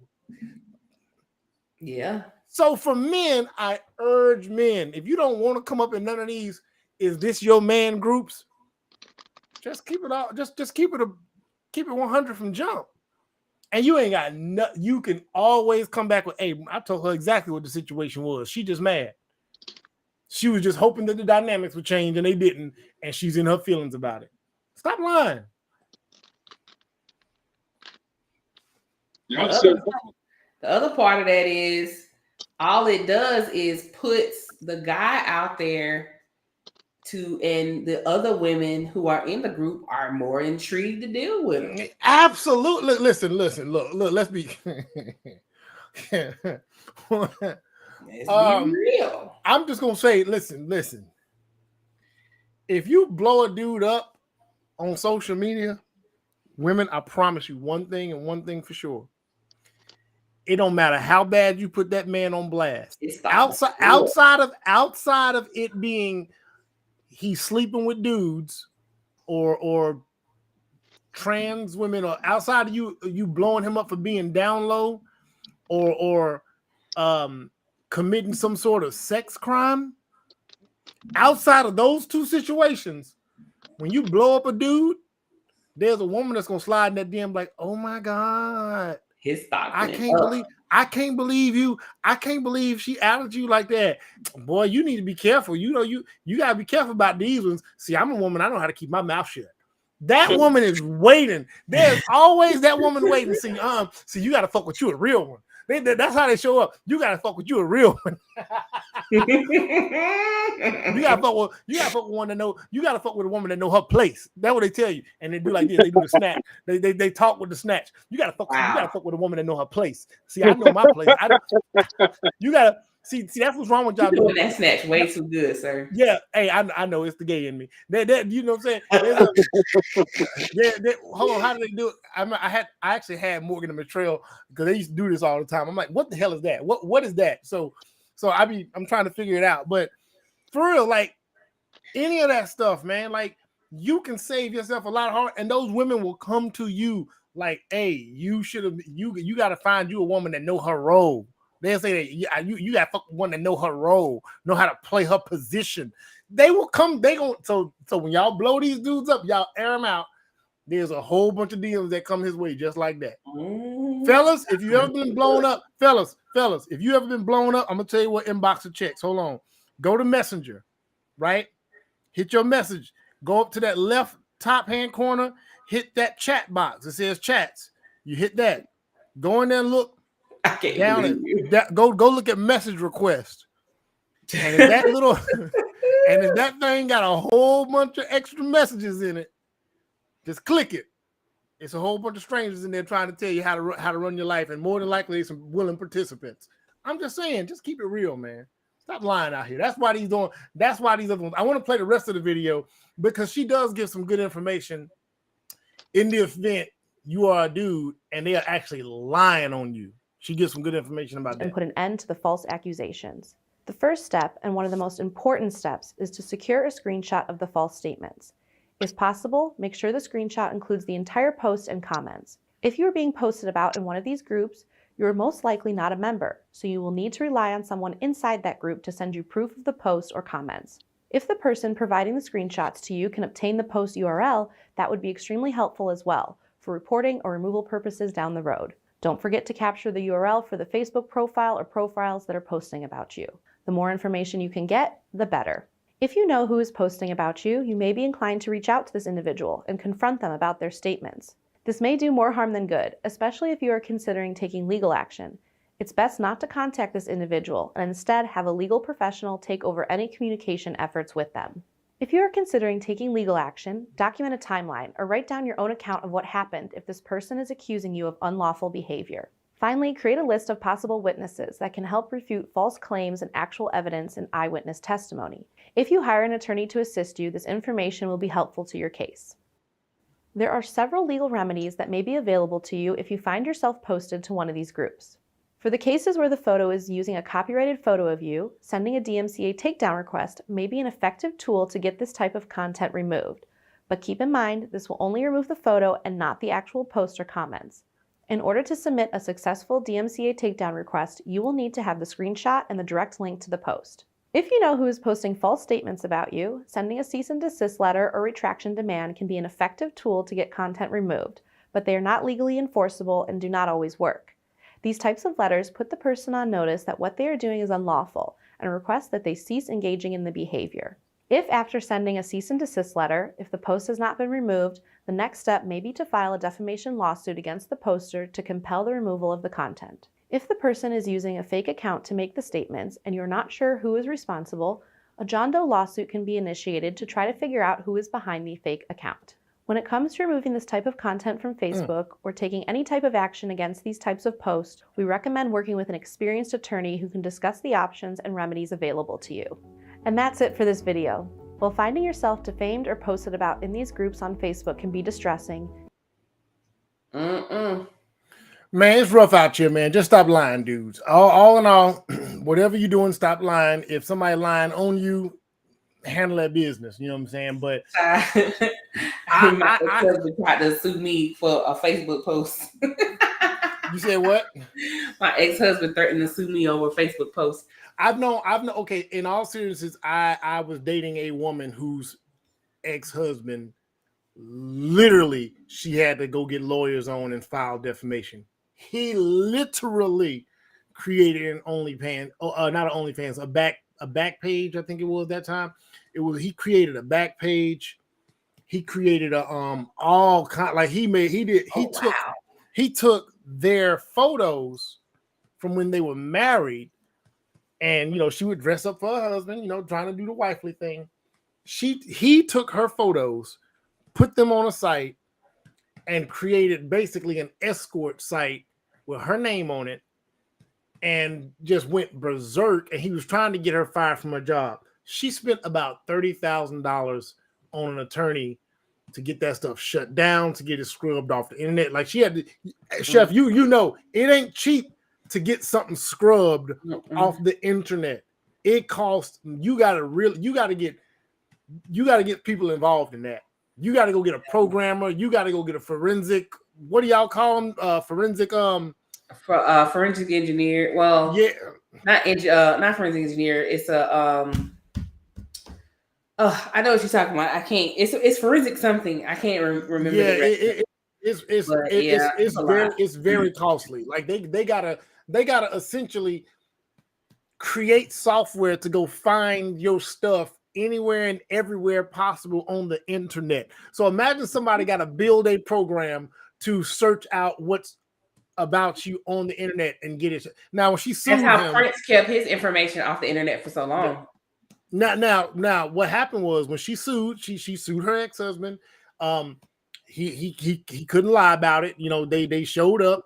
They grabbed his phone. They grabbed his material. They found out that he did post it. They went and put everything out, got it down. Technically, I think he was supposed to pay her back for the money she lost, plus lawyer fees. I don't know if that ever happened. I don't think he had the money to do it. You know how it is when, but her main goal, she had a very high paying job. She had a reputation to protect.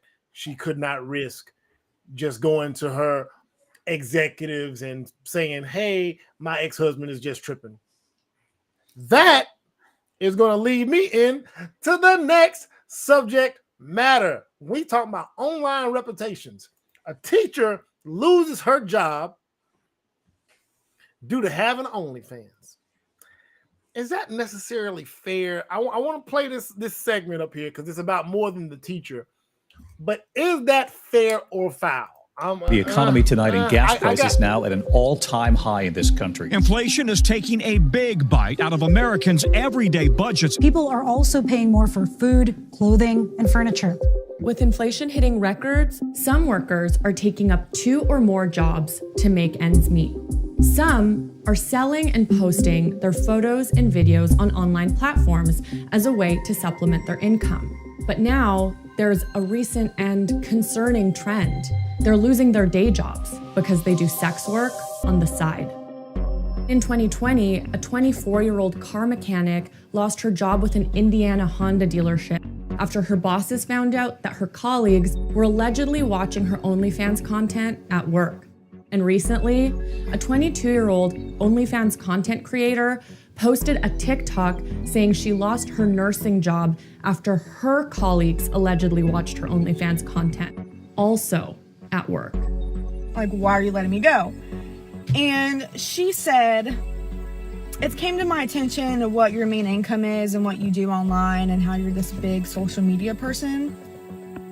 Sarah Jury, a former 5th grade teacher, is yet another example of this trend. For more than 5 years, Jury taught 5th graders about science, tech, engineering, and math, earning a modest $55,000 a year. As a single mother of twins, she had a hard time making ends meet. In the spring, one of Jury's friends said she had earned $10,000 in a single month after launching an OnlyFans account. Jury said it felt like a viable way to make money and stop living paycheck to paycheck. So, in early June, Jury's OnlyFans account went live.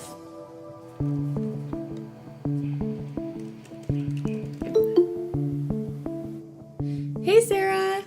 Hello. How's it going? I'm great. How are you? Why don't you tell me a little bit about your OnlyFans? Because I am single, mostly just like I started, consisted with nude photos. I do a few kind of self-pleasure videos, some sexting with people. There are people on my page that have been widowed and they're not ready to date, but they still have sexual needs and desires. There's people that don't want to be a part of the hookup culture. Well, and it kind of sounds like what you do on OnlyFans is pretty similar to, what single people do on dating apps. That's the part to me that seems even more interesting, what people are picking and choosing as being considered. Hold on. I'm sorry. I did not mean to blaze right by that. Did this woman just say, it sounds like what you're doing is what people are doing on dating apps? Did I just hear? Okay, let me back up just a taste because I want to be sure I didn't hear wrong. Because if that's that woman's rationalization of what's taking place in this interview, I ain't never seen the blind leading the blind so obvious in my damn life. And they're not ready to date, but they still have sexual needs and desires. There's people that don't want to be a part of the hookup culture. Well, and it kind of sounds like what you do on OnlyFans is pretty similar to, what single people do on dating apps. That's the part to me that seems even more interesting, what people are picking and choosing as being considered acceptable. Nobody pried into what I would. Bro, I'm sorry, y'all. This woman just drew a correlate. Just wow, this is pretty embarrassing. Women, ladies, y'all gotta hold this L right now. This is y'all folk. This woman just sat here and said it's similar to what people are doing on dating apps. On dating apps, you can't post nudes and you can't post nude videos. There's no subscription. You cannot do that. The only thing you can post on dating apps is that you're looking to date and what you're looking for as far as dating. You can't post nude photos, you can't post nude videos, and you can't get paid. There's no subscription. There's no fan base. Yeah, people are swiping right and they're swiping left and they're connecting, but it's not remotely the same. Sheffy, your women folk got to hold it. These two dummies right here. This is Tweedledee. This is bad. I can't believe she just compared what this woman is doing on OnlyFans to Tinder and Bumble and everything else out here. She out her damn mind. But let's continue. Let's continue. That's so bad. Oh, doing on Bumble or Hinge or Tinder. Not long after Jurie's account went live, a blog that claims to uncover corruption from a conservative point of view wrote several entries about her and claimed that she moonlighted as a porn star. The blog published censored photos of Jurie without her consent, photos that were behind her OnlyFans paywall. It also included details of her personal life, including some about her former husband. So the blogger wrote some pretty salacious things about me and some fabricated things. So that was absolutely devastating. I'm a mother. I've been a teacher for almost 20 years. The blogger had allegedly reached out to Jurie's employer and asked if they were aware of her OnlyFans account and whether they condone it. Within 24 hours, Jurie's job was terminated.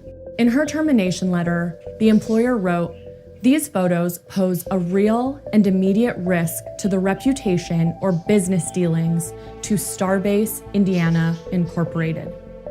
Meanwhile, the blogger kept posting. On one Facebook post, he wrote, "All parents should celebrate that this woman was fired. I hope she has plenty of success outside the reach of children." Jurie's former employer declined to comment when Vice News reached out. We also sent the man behind the blog a detailed list of questions about allegations. He maintains he did not post any nudity in his blog and that a concerned parent tipped him off. After we reached out, he proceeded to post another blog that included my email, my photograph, as well as portions of my resume. I'm Michael Learmonth, editor-in-chief of Vice News. Too often, traditional news outlets shy away from the real stories and listen, I don't care what they listen. First of all, that was just some dumb shit. Let's be straight up. That was just some dumb shit. I can't imagine. Is it fair or foul? Because I don't want to go off, man. Is it fair? Because it's OnlyFans. It's not. I don't know if people realize what that is. Let me pull up OnlyFans real quick. Let me go. So go ahead. I'm going to call foul because the only reason these people, I think, were let go is because their colleagues were watching at work. Mm-hmm. If their colleagues were watching at home, I don't think anybody would have got involved because probably nobody would know. And it wouldn't be something that could be seen as, well, this person's outside profession is affecting the office. But when they watching at work and she at work with them, now you have created an environment that's just not conducive to anybody getting actual work done. So I think it's foul because it's not fair to her because she wasn't the one. It's not like she was putting on the shows at work. But the people. So you're saying it's foul because somebody exposed her in order to get rid of her. No, So well, you saying no, because I don't think that's how it went. Because basically on both of those how it sounded was the dudes was sitting at their desk watching. That's what it sounded like. Right. Versus them outing her. I don't think it was they outed her. Now that teacher, somebody but somebody, yes, somebody had to out the teacher. Yeah. But So that other girl, somebody outed. It sounded like dudes were just sitting at the office being greasy.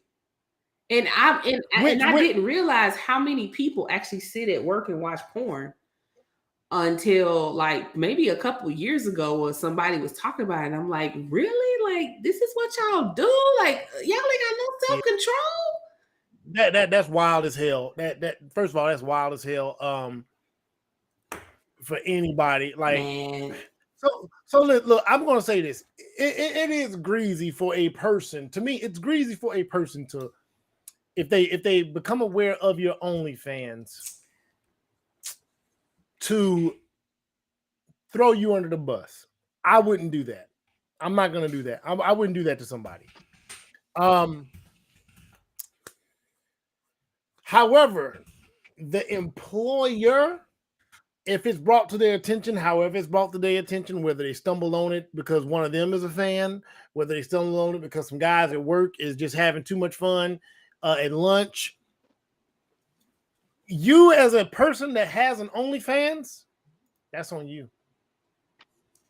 That's on you because businesses all have conditions under which they choose to deal with you or not. Like that is a thing. I just opened OnlyFans just that quick. It didn't take me no time to go give me an OnlyFans. Look at this.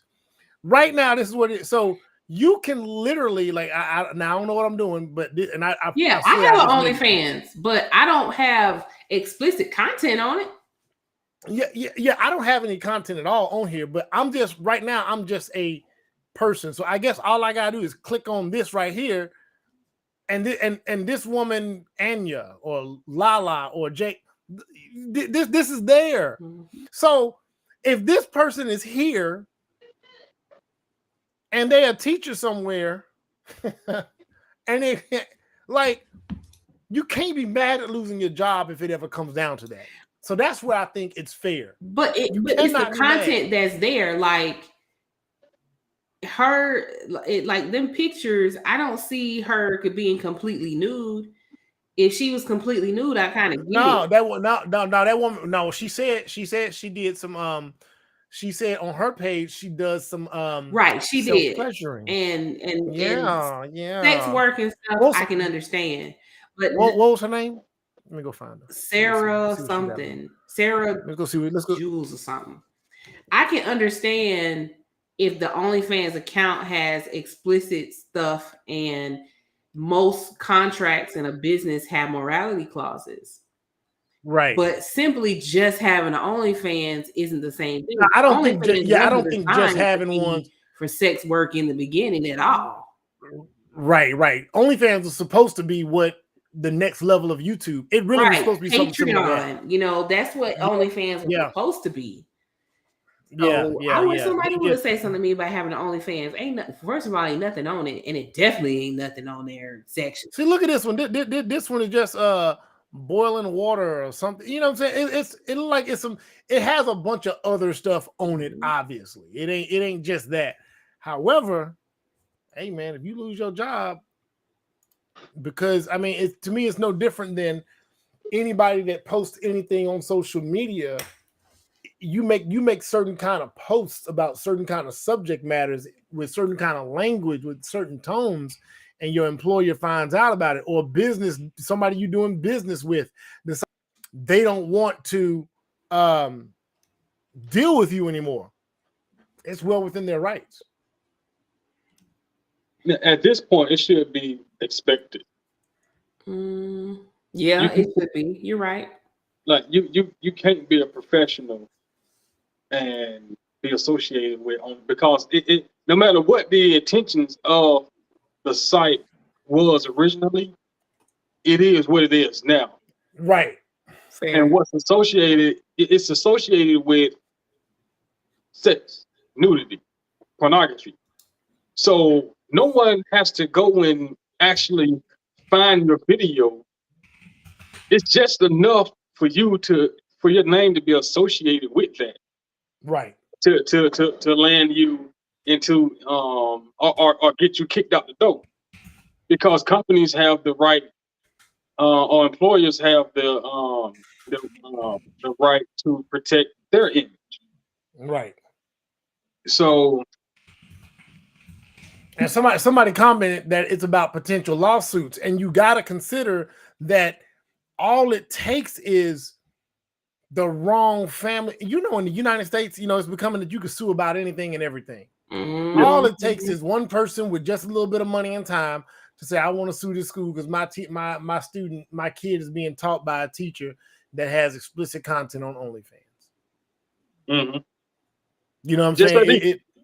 It could be, and honestly, somebody would have to honor that suit. You know what I'm saying? It's just it's a messy situation. Again, would I personally go and out somebody if I knew? Absolutely not. I wouldn't do it. But could I understand as a business owner or an entity that employs? Absolutely I could. So I say it's fair in whatever the employer decides to do. It's kind of it's foul and fucked up if somebody go ahead and throw you up under the bus like that, bro. That ain't right. Unless they're noble, unless there is some sort of if there's some sort of nobility, which I don't know, man. They jealous. Could you think of could one of y'all think of a noble reason why somebody would do that? No. No, it's usually sheer jealousy. But I mean, that's retaliation. The other part wait, y'all know who outed her? There was a man. It was one of them unfucked dudes that ain't had none in all his life. It was one of those dudes that I'm telling you, the average guy that's 43 years old and only been with 2 women, he threw her up under the bus. But I don't know why people think social media is a safe place in the first place. It's not. Like, you have OnlyFans, you have an OnlyFans page, and you have subscriptions, like people subscribe, but then people sit there and act surprised that their OnlyFans videos appear on porn sites like Hamster, Pornhub, and some of the others because it's not protected. One freaking sites. Yeah, because it's I've seen. Have you seen those videos of the OnlyFans girls that are really pissed that they don't that they find out that their stuff has been downloaded and re-uploaded? That one girl, she got a whole Twitter account that reposts all her stuff. And people are getting paid for her image. Like, for real talk. I mean, if you got the devices to do it right now, you can go to OnlyFans, download somebody's content, and re-upload it as a third party, and probably get money and offer the views. You can probably do it. It's so bad, but this is what it is now. This is what it is now. Got to be more careful. If Frank, I got a question, Frank. Yeah. If you had been in the dating game, no. If you married right now, more than likely, and somebody brought you some videos. If Kara had she didn't have the OnlyFans wasn't it back then, but if you found out right now that something out there was out there, how do you handle that? Do you dead the whole thing? Did I put you on the spot a little bit? Like, what do you do with that? This is why you don't let people create evidence. You gotta be very, very man. Listen, I know me. I can be trusted with anything that anybody's shared with me, allowed me to create, so on and so forth. Well, because I don't have a vindictive thing in me about nothing and nobody. Nothing. Never. I've never outed a motherfucker. Bro, the only way I'm gonna out you is if you lie on me and me telling the truth absolves me of a lie you told on me. That's the only way you ever got to worry about me burning you down. If my truth is to combat your lie, then I'll be damned. I don't care about the truth. I don't care about you being exposed at that point. That's where it begins and ends with me. I'd never out nobody for no craziness though. No, that's why when I heard when the lady said that it was a guy who exposed her, I already knew what it was. I already know what time it is. She ain't give him none. He invited her for a cup of coffee. She said no, and he did his research. It's retaliation. Yeah, he did a reverse image search. He did a reverse image search of her, and then she came up on OnlyFans because it's behind a paywall. Sheffy, how easy is it to find out whether or not somebody has an OnlyFans account if you wanted to find out, or if somebody with a little bit of tech savvy wants to find out? I mean, it's not hard because most people across socials use the same name. Like my OnlyFans page, I think says Sheffy Robinson as well, but I don't have a single piece of content on there, number one. And number two, my only intent was to do like, and this was before OnlyFans became associated with sex like it is. I think I had heard of Cardi B's OnlyFans, and I know she doesn't do anything like that on there. You wasn't doing no, you was role playing on, you were role playing. I don't have evidence, sir. I ain't crazy. I might want to be president one day. Only thing y'all can pull up is my mugshots, and I have been pardoned. Oh shit! Oh God! What kind of life you done late? I've lived a life. God, you little man. I swear, man. If I ain't know you, I swear you about 80 years old. You done did too much. I have. My 20s were rough. Not gonna lie, my 20s were off the chain. So you were the home girl that the girl would go get when they wanted to knock them windows out, when they wanted to pull up on old boy. You were the rider. Yeah, see. Yeah. All home girls got that home girl. That girl, I'm finna go pull up on this hot, and you ain't even got to ask her, girl, come get me. Come get me. You ain't finna go. I know you gotta tell me why. I just say we need to pull up on this food where I need to be. God damn, boy. Horrible. That is horrible. He got the woman he did wrong, and a woman he don't even know out there just ready to fire him up. I mean, that's my girl. Oh. My sister the same way. She be like, where I need to be. I got a home girl that's like that. If one of her sisters call, whoever on the other end of that call, she pulling up on the way. It's real. She'll ask questions after it's all said and done. Now what did he do? And then you find out y'all just jumped the dude because he baked the cake upside down, and it was an upside down cake. You know what I'm saying? It's a cold world. But I mean, there just comes a point in your life where you have to. I don't fault the women for what they do, because I am an advocate for sex work. That's your body. Do what you want with it, as long as it's, not harming anyone else. I don't feel like, prostitution should be illegal, because if that woman want to give her body to all these men for $40, that's her business. Yeah. I sit there too. I'm there with you on that. Right, but the reality of it is, you still have a look that appeals to certain employers for different reasons. And that look may not fit what your content is. If they had content like, I remember I joked about when I did open my OnlyFans, I said I'm gonna do give business advice in low cut shirts. Something like that, I wouldn't feel like if somebody got fired for that, I'm like, nah, y'all doing too much. Out here posting nudes and stuff. There, man. Let me tell you, I should have kept the OnlyFans thing up, because I should have went and looked up foot fetishes and see how many women make. Because man, it's some women making a killing just showing their goddamn feet. Right. And now let me tell you something. Now you want to know if there's something I'm jealous of women for? I am absolutely going to 100% put it out there now. I am jealous that women can make money off their feet and I can't make money off my feet. It burns me up. As you tell, sir. If you got pretty feet. I don't got pretty feet. Why can't? Why my feet? That's a you problem. You'll see them feet, man. You got boot foot. Man, listen, these things. Hey, man, let me tell you what I can do with these feet. I can run across glass, coal. I can run across lava. Listen, don't nothing penetrate this bottom skin on these. Hey, this stuff. Hey, look, man. If I need to run in a burning house to save everybody, I ain't got to worry about no shoes. I can get everybody up out here. But you know what? You might have somebody that like that too. So maybe put them out there and see what you get. You know what? I'm gonna do it. I'm gonna put these raw dogs out there, and I'm gonna see if I can generate some content and make some money. Look, make some money. This salmon snatchers ain't gonna generate no money. You might know. You never know. There might be some factor. weird food. Well, see, you know what? It's gonna feel real good. It's gonna feel real good getting that money until I find out it's a million dudes out there that love my feet, and that's who's sending me the money for my feet. That'll hurt the hell out of my feelings right there. That'll hurt. Yeah, would I keep the money? Yeah, I'm gonna keep the money. And I'm gonna keep posting it too. I ain't gonna stop. I ain't gonna stop.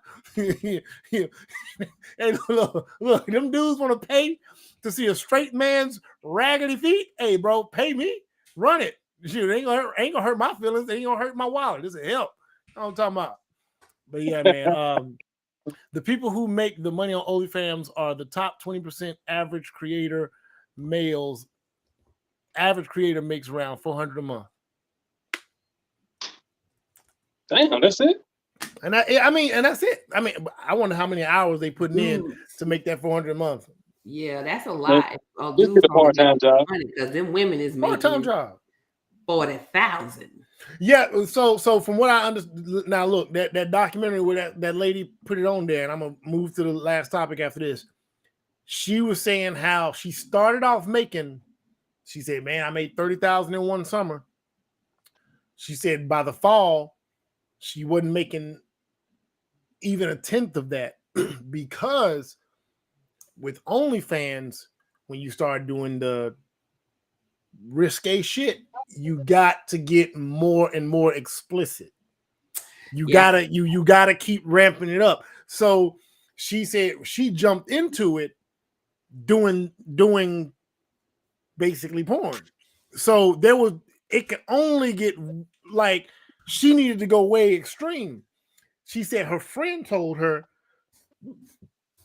that she should have deaded her Instagram completely and waited and started all from scratch with no images out there whatsoever. Because what happened was her Instagram was here. She had to top her Instagram with OnlyFans. And in order to maintain those subscriptions, she needed to ramp it up a little bit more. And if anybody knows anything about the porn industry, to stay relevant in porn, you got to do worse and more egregious and more. You got to turn it up a notch. You know what I'm saying? So that $30,000 summer, it ain't gonna be $30,000 that next summer. I mean, shoot, better invest that $30,000. I mean, yeah. Make it a quick hit. Make it a quick hit. Yeah, treat like dope thing. Yeah, make it a quick hit. Get your money and get out. Yeah. But if your content ever show up somewhere where you getting bust down by a stranger, don't be mad when that man leave you. Don't be mad when that man leave you. Don't be mad when that job fire you. Don't be mad when somebody don't want to date you. Don't be mad when somebody don't want to hire you. Don't be mad when somebody don't want to do business with you. Once you put it out on the internet, be willing to stand on what you did. Now you enjoyed it. You got paid for it. Now you got to live with it. You don't get to just scrub that and say, you know what I'm saying? It is what it is. Anyway, so I want to segue to the last thing, man. Where were y'all at when Tupac died? Do y'all remember where y'all were at? My grandma's house. I was in high school. Tupac died in what? 96. Yeah, I was in 96. High school. I remember when we found out he got shot, I was actually at a football game, Lakeside football game, and Shan was there. And, you know, Shan was the biggest Tupac fan. Her ass started crying. If she see this segment, I know I laughed when you started crying, Shan, but, you know, she was the biggest Tupac fan ever. She was the biggest Tupac fan ever, man. And it was a lot of, and I remember when it happened, everybody thought that he was going to live because he lived the first time. So we were like, oh, man, he got shot. He'll be all right. He going to pull through. And then he wasn't dead on sight. So it was like, all right, you know, he going to be good. However, there's been an arrest. Old Keefe was on Vlad TV for years talking about this situation. and he was talking about where he was when it went down. And forever we have seen these interviews. I don't know if you've seen the interview, Chef. I don't know if Frank's seen the interview. I'm gonna play part of it as well as what was on the news about the arrest of Keefe D. Piers Morgan, I believe it is. He's interviewing DJ Vlad, who interviewed Keefe D about what he had to say about Tupac all those years back. Welcome back to Piers Morgan Uncensored. It was a question that gripped the world. Who killed Tupac Shakur? The 25-year-old rapper, considered one of the most influential artists of all time, was gunned down in Las Vegas in 1996. Well, on Friday, Dwayne Keefe D. Davis was indicted on one count of murder with a deadly weapon in relation to the killing. DJ Vlad, a major commentator in the hip-hop industry for years, admitted that police in Las Vegas asked him to help their investigation after he interviewed Keefe D for his own show. And DJ Vlad joins me now. Tupac pulled out a gun. It looked like he was reaching, yeah. Yeah, it did. Okay. Yeah. Did you actually see a gun? No, shit. Once he got the reaching, I got the ducking. So someone from your car started shooting at Tupac and Suge. So Orlando shot across Dre? He leaned over on the window, we rolled down the window, popped. Who was it? They would drove on my side, I would have popped them. You know what I'm saying? But they was on the other side. Right. Well, DJ Vlad joins me now. DJ Vlad, thank you very much indeed for joining the show. Absolutely. Thank you for having me. I know you've studied this case for so long, and these interviews that you did with Keefe D, they've turned out to be extremely significant in this investigation, leading, in fact, to him being arrested and indicted. When you heard that news, how did you feel? Well, I mean, the goal wasn't really to get anyone arrested. It was really just to get the truth of the matter. The story about Orlando Anderson killing Tupac, I've known since around 2007. So this was essentially the worst kept secret in LA. Everyone knew about it, but there were no arrests, there was no convictions, there was no anything, there was no actual proof. So there was a lot of conspiracy theories around it. So around 2008, when I first heard the Keefe confession tapes that Greg Kading got, then I found out there was a book that was about to come out. I got a hold of Keefe D and his co-writer, and we scheduled an interview, and we just went from there. I mean, he appears to have incriminated himself in this interview, certainly the last one. Did you believe he was doing that as you interviewed him? Well, I think that he believed that he had a level of immunity when he did the proffer agreement. I think at the time he was saying that he had cancer, so maybe he didn't think he had much time to live. So he was just kind of letting it loose at that point. But, it was a little bit crazy that he actually sat down and we did everything. And when I asked him about it, sometimes he would try to dodge certain questions, but ultimately I used the book as a blueprint. So whenever a question wouldn't get answered, I said, well, the book said X, Y, and Z. And then at that point, he kind of went along with what was written in the book. It's been reported that you have resisted efforts by the police to hand over all the unedited tapes. Is that true? And if so, why? Yeah, it's true. I mean, ultimately, people that we have on our show, we don't turn around and cooperate against those same people with the police. For me, just in terms of business-wise and my ethics and so forth, I just feel there's something wrong. So when Las Vegas police reached out to me multiple times, I just never responded. I think what they did ultimately want was the raw footage. That was an email that they sent after a couple of phone calls went unanswered. Ultimately, if you know the style of our footage, everything that we film gets released. So I think there's a little bit of a barking up the wrong tree situation, but maybe they thought there was a gotcha on there in the footage that was unreleased, which I'm not aware of it since everything did get released. But ultimately, we don't cooperate with the police. And, we've had situations where police have tried to get footage from us, and we've had our lawyers step in and actually block it. Are you concerned? I mean, I've done many interviews, including crime interviews, actually, over the years. And there's always a certain element of concern as an interviewer when you stray into that kind of territory about repercussions from people involved. I mean, given there's now been an indictment here, are you worried about repercussions against you? I don't worry about doing my job. I've been doing Vlad TV for 15 years now. We've covered a lot of very serious issues. We've interviewed like mass murderers like Sammy the Bull and so forth. So I don't really worry when it comes to doing my job. My job supersedes any level of concern or fear or anything else like that.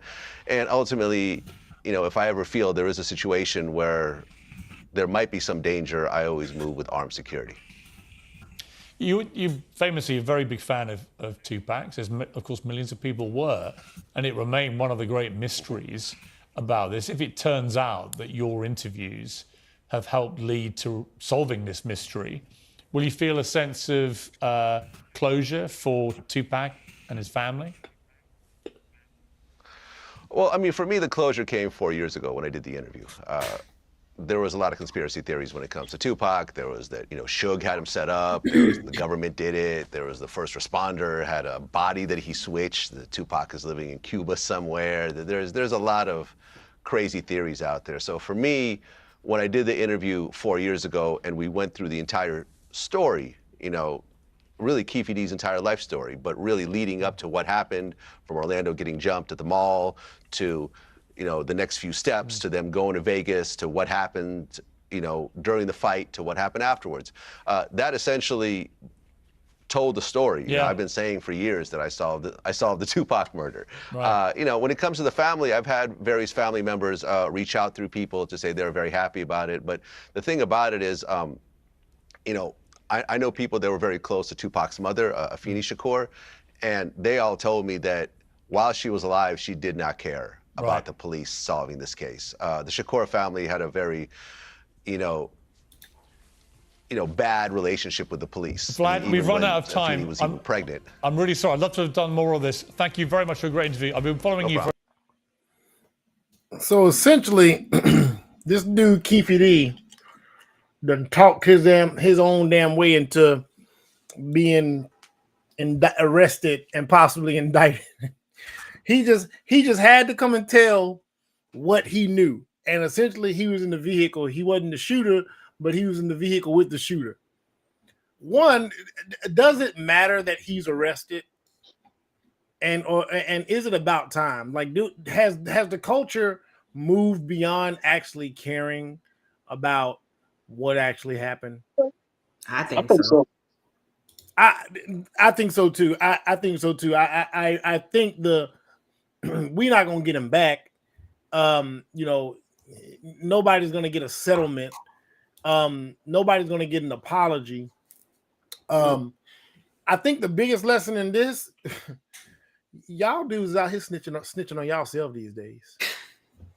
Y'all want to be so dudes want to be so internet famous. They want to say I was in the same room when such and such did such and such to such and such. I seen it all. And you didn't. I seen it all. I was there. Oh, I was there. Oh, you was, huh? Oh, you remember that interview?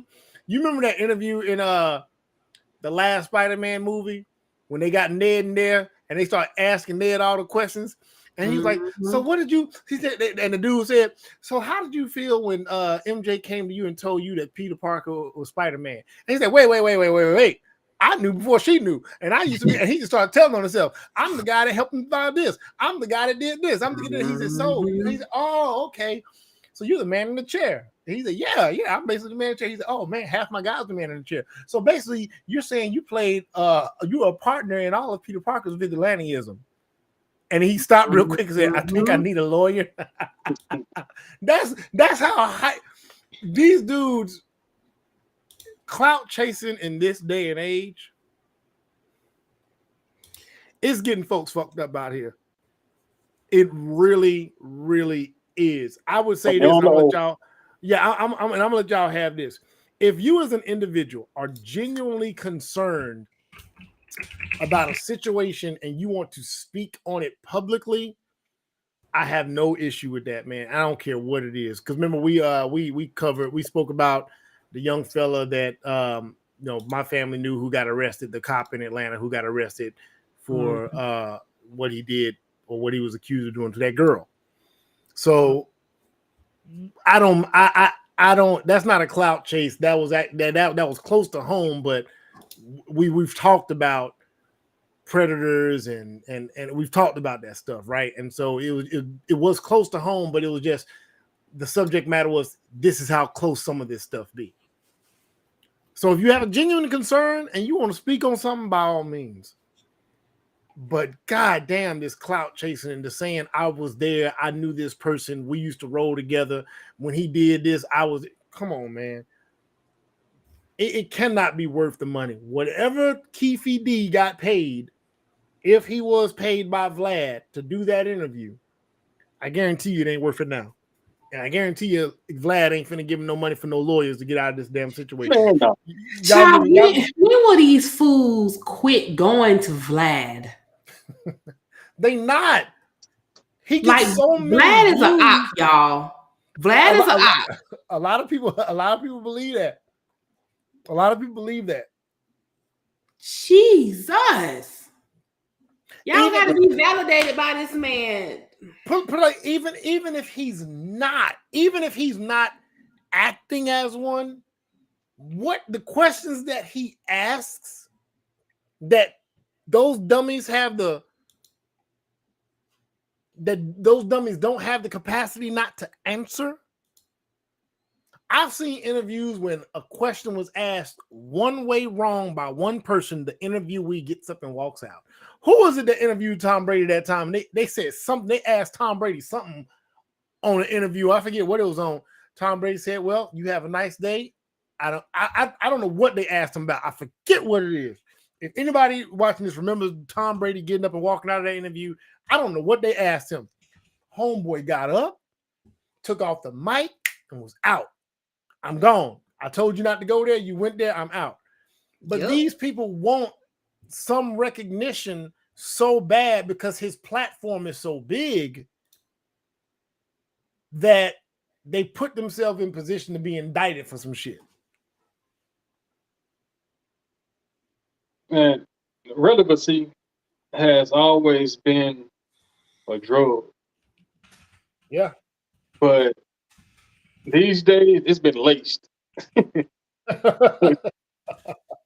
with something else, man. Like these niggas, man, something highly addictive, man. They done threw some heroin off in that. Now, I mean, it's literally social media has made so many irrelevant people relevant that they're addicted to the eyes. Like, you know, you see people complain about, well, I posted something and one person did a like and everybody else did smiley faces. I mean, did laughing faces. And it's like, really? You pressed? Like, are you serious? Yeah. People be really upset about that, man. Like, you need that much attention that you see. It's always the haters who can't laugh with everybody. I can't. I simply cannot. I love social media in the realm of interacting with people. I love cracking my jokes. I love my little journal posts that I do, but I'm not sitting there checking. You love the best conversation live stream that you are a faithful member of, that you always showed up. Yeah, don't leave us out. How dare you? Since the beginning. Don't leave us. Leave us out. The head turn with it. Oh shit. Okay, hold on. No, that's a snatch. You gotta be more well, okay. It's gotta be coordinated. I'm working on it. When I'm gonna snatch at Bree this weekend, and I'm gonna see how that works for me. People are weird. But yeah, you're right. Like social media, like people want to brand themselves and I don't say this in any form of hypocrisy as I sit here doing the same thing technically, because it's not a clout chase that we do. We like to discuss ideas surrounding these things. It's not these people. Give a damn about Keefe D. I don't know nothing about him. But it's the idea of people willing to do almost anything and follow behind anybody and put themselves in any situation to gain some relevance and possibly make some money. And that man's 60 years old and about to go down, bruh. Yep. All this time. He was at the damn to the end of his life. You'd have caught me on my deathbed. You'd have literally waited till I was on my deathbed. I would wrote a memoir, and it would be published the day after. If I wanted to be known, if I want a secret to be told, my body is going to be committed to the earth or burned or whatever they decide to do with it. I've asked my old lady to go ahead and make a statue of me. I want a bronze statue out in front of wherever we live, but whatever it is. That after that happens, my memoir will drop, and everybody can feel how they feel about it. But I'm not gonna write a living memoir. I'm not gonna write a living story that's gonna implicate me and tell you where all my bodies is buried. That's just dumb. It's just I don't dumb. understand. I mean, I don't mind telling where my bodies are buried, because I don't bury bodies. See, listen. Figuratively speaking, every couple of years, Frank find out something new about me. Yeah, like you moonlighting with other people in DC. Like, hey, I caught him on the phone the other day, boy. He almost got it, boy. We sitting on the phone having a conversation, and then and while we having a conversation, he gonna tell me on hold. Guess what I hear him doing in the background? Oh, how he ended up with some stranger dude. So I'm getting in my feelings real quick. But he knew. But he knew though. He got real smart. As soon as he came back on the phone, he said, "Yeah, man, that was my cousin." I was like, "Boy, because you was about to catch this smoke." Oh, okay. Sitting there dapping it up, talking about, man, you're looking good. We need to go work out together. I was like, I ain't never worked out with this nigga. He making a workout date with somebody else. We ain't even worked out. I ain't known this nigga in 30 years. We ain't never worked out, but now you working out with a stranger? Oh, we was gonna have a problem. But that was his cousin. That's my full-blood cousin. Man, you lucky, man. You lucky. Boy, I was gonna have that smoke. So in all these years, and you ain't taught that man how to swim. This dude will not. He puts his feet in the water. Listen, he puts his feet in the water only. He has made it clear. He is not going. He's not letting no water get above his waist. He's made that clear. He is clear on that. Really, Frank? I started to hyperventilate. If it get up to about right here, I started to hyperventilate.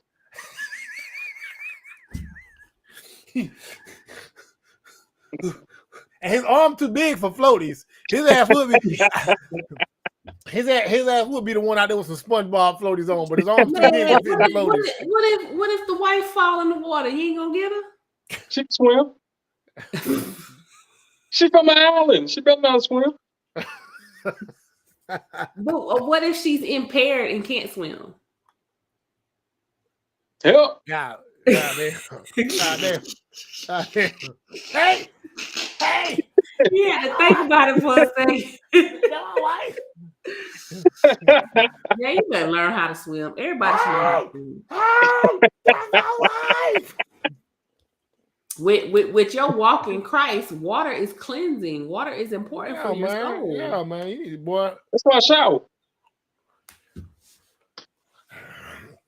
And showering is close. He gonna get to swimming anyway, man. That's all we got. I'm disappointed in this nigga. Anyway, all in all, man. Look, is it about time? We don't. It doesn't really matter that Keefe D done got busted, but more importantly, the goddamn clout chase. Folks, stop doing it. They ain't gonna stop. No, they're not. No, they're not. They're not. I don't know if we're ever gonna get out of this era of attention-seeking behavior to the point where it is. Man. Yeah, it ain't nothing going away. Anyway, that's all we got, man. Y'all have a good night. We will be back next week. We'll have a couple more panel members. We'll start some more trouble. We'll have some more subject matters. I do got one that I'm kind of thinking about unhashing, man, but it's one of them long pods, so I got to break it up into segments to talk about some of these subject matters. But I got something next week. I want to know. Now I'm curious. Yeah, it's going to talk about put it in the chat. It's gonna talk about them virgin ass dudes. I'm just gonna say that, but it's gonna break it down. It's bad. Men ain't having that much sex, man. Poor thing. Yeah. I know that's an issue in like Asian countries, but that's because of the infanticide. Yeah, man. It's over here in America, boy. These boys virgins, boy, these boys angry. All that pent up, all that wanting and want. Oh shit. She said they got each other. Good night. Leave the show.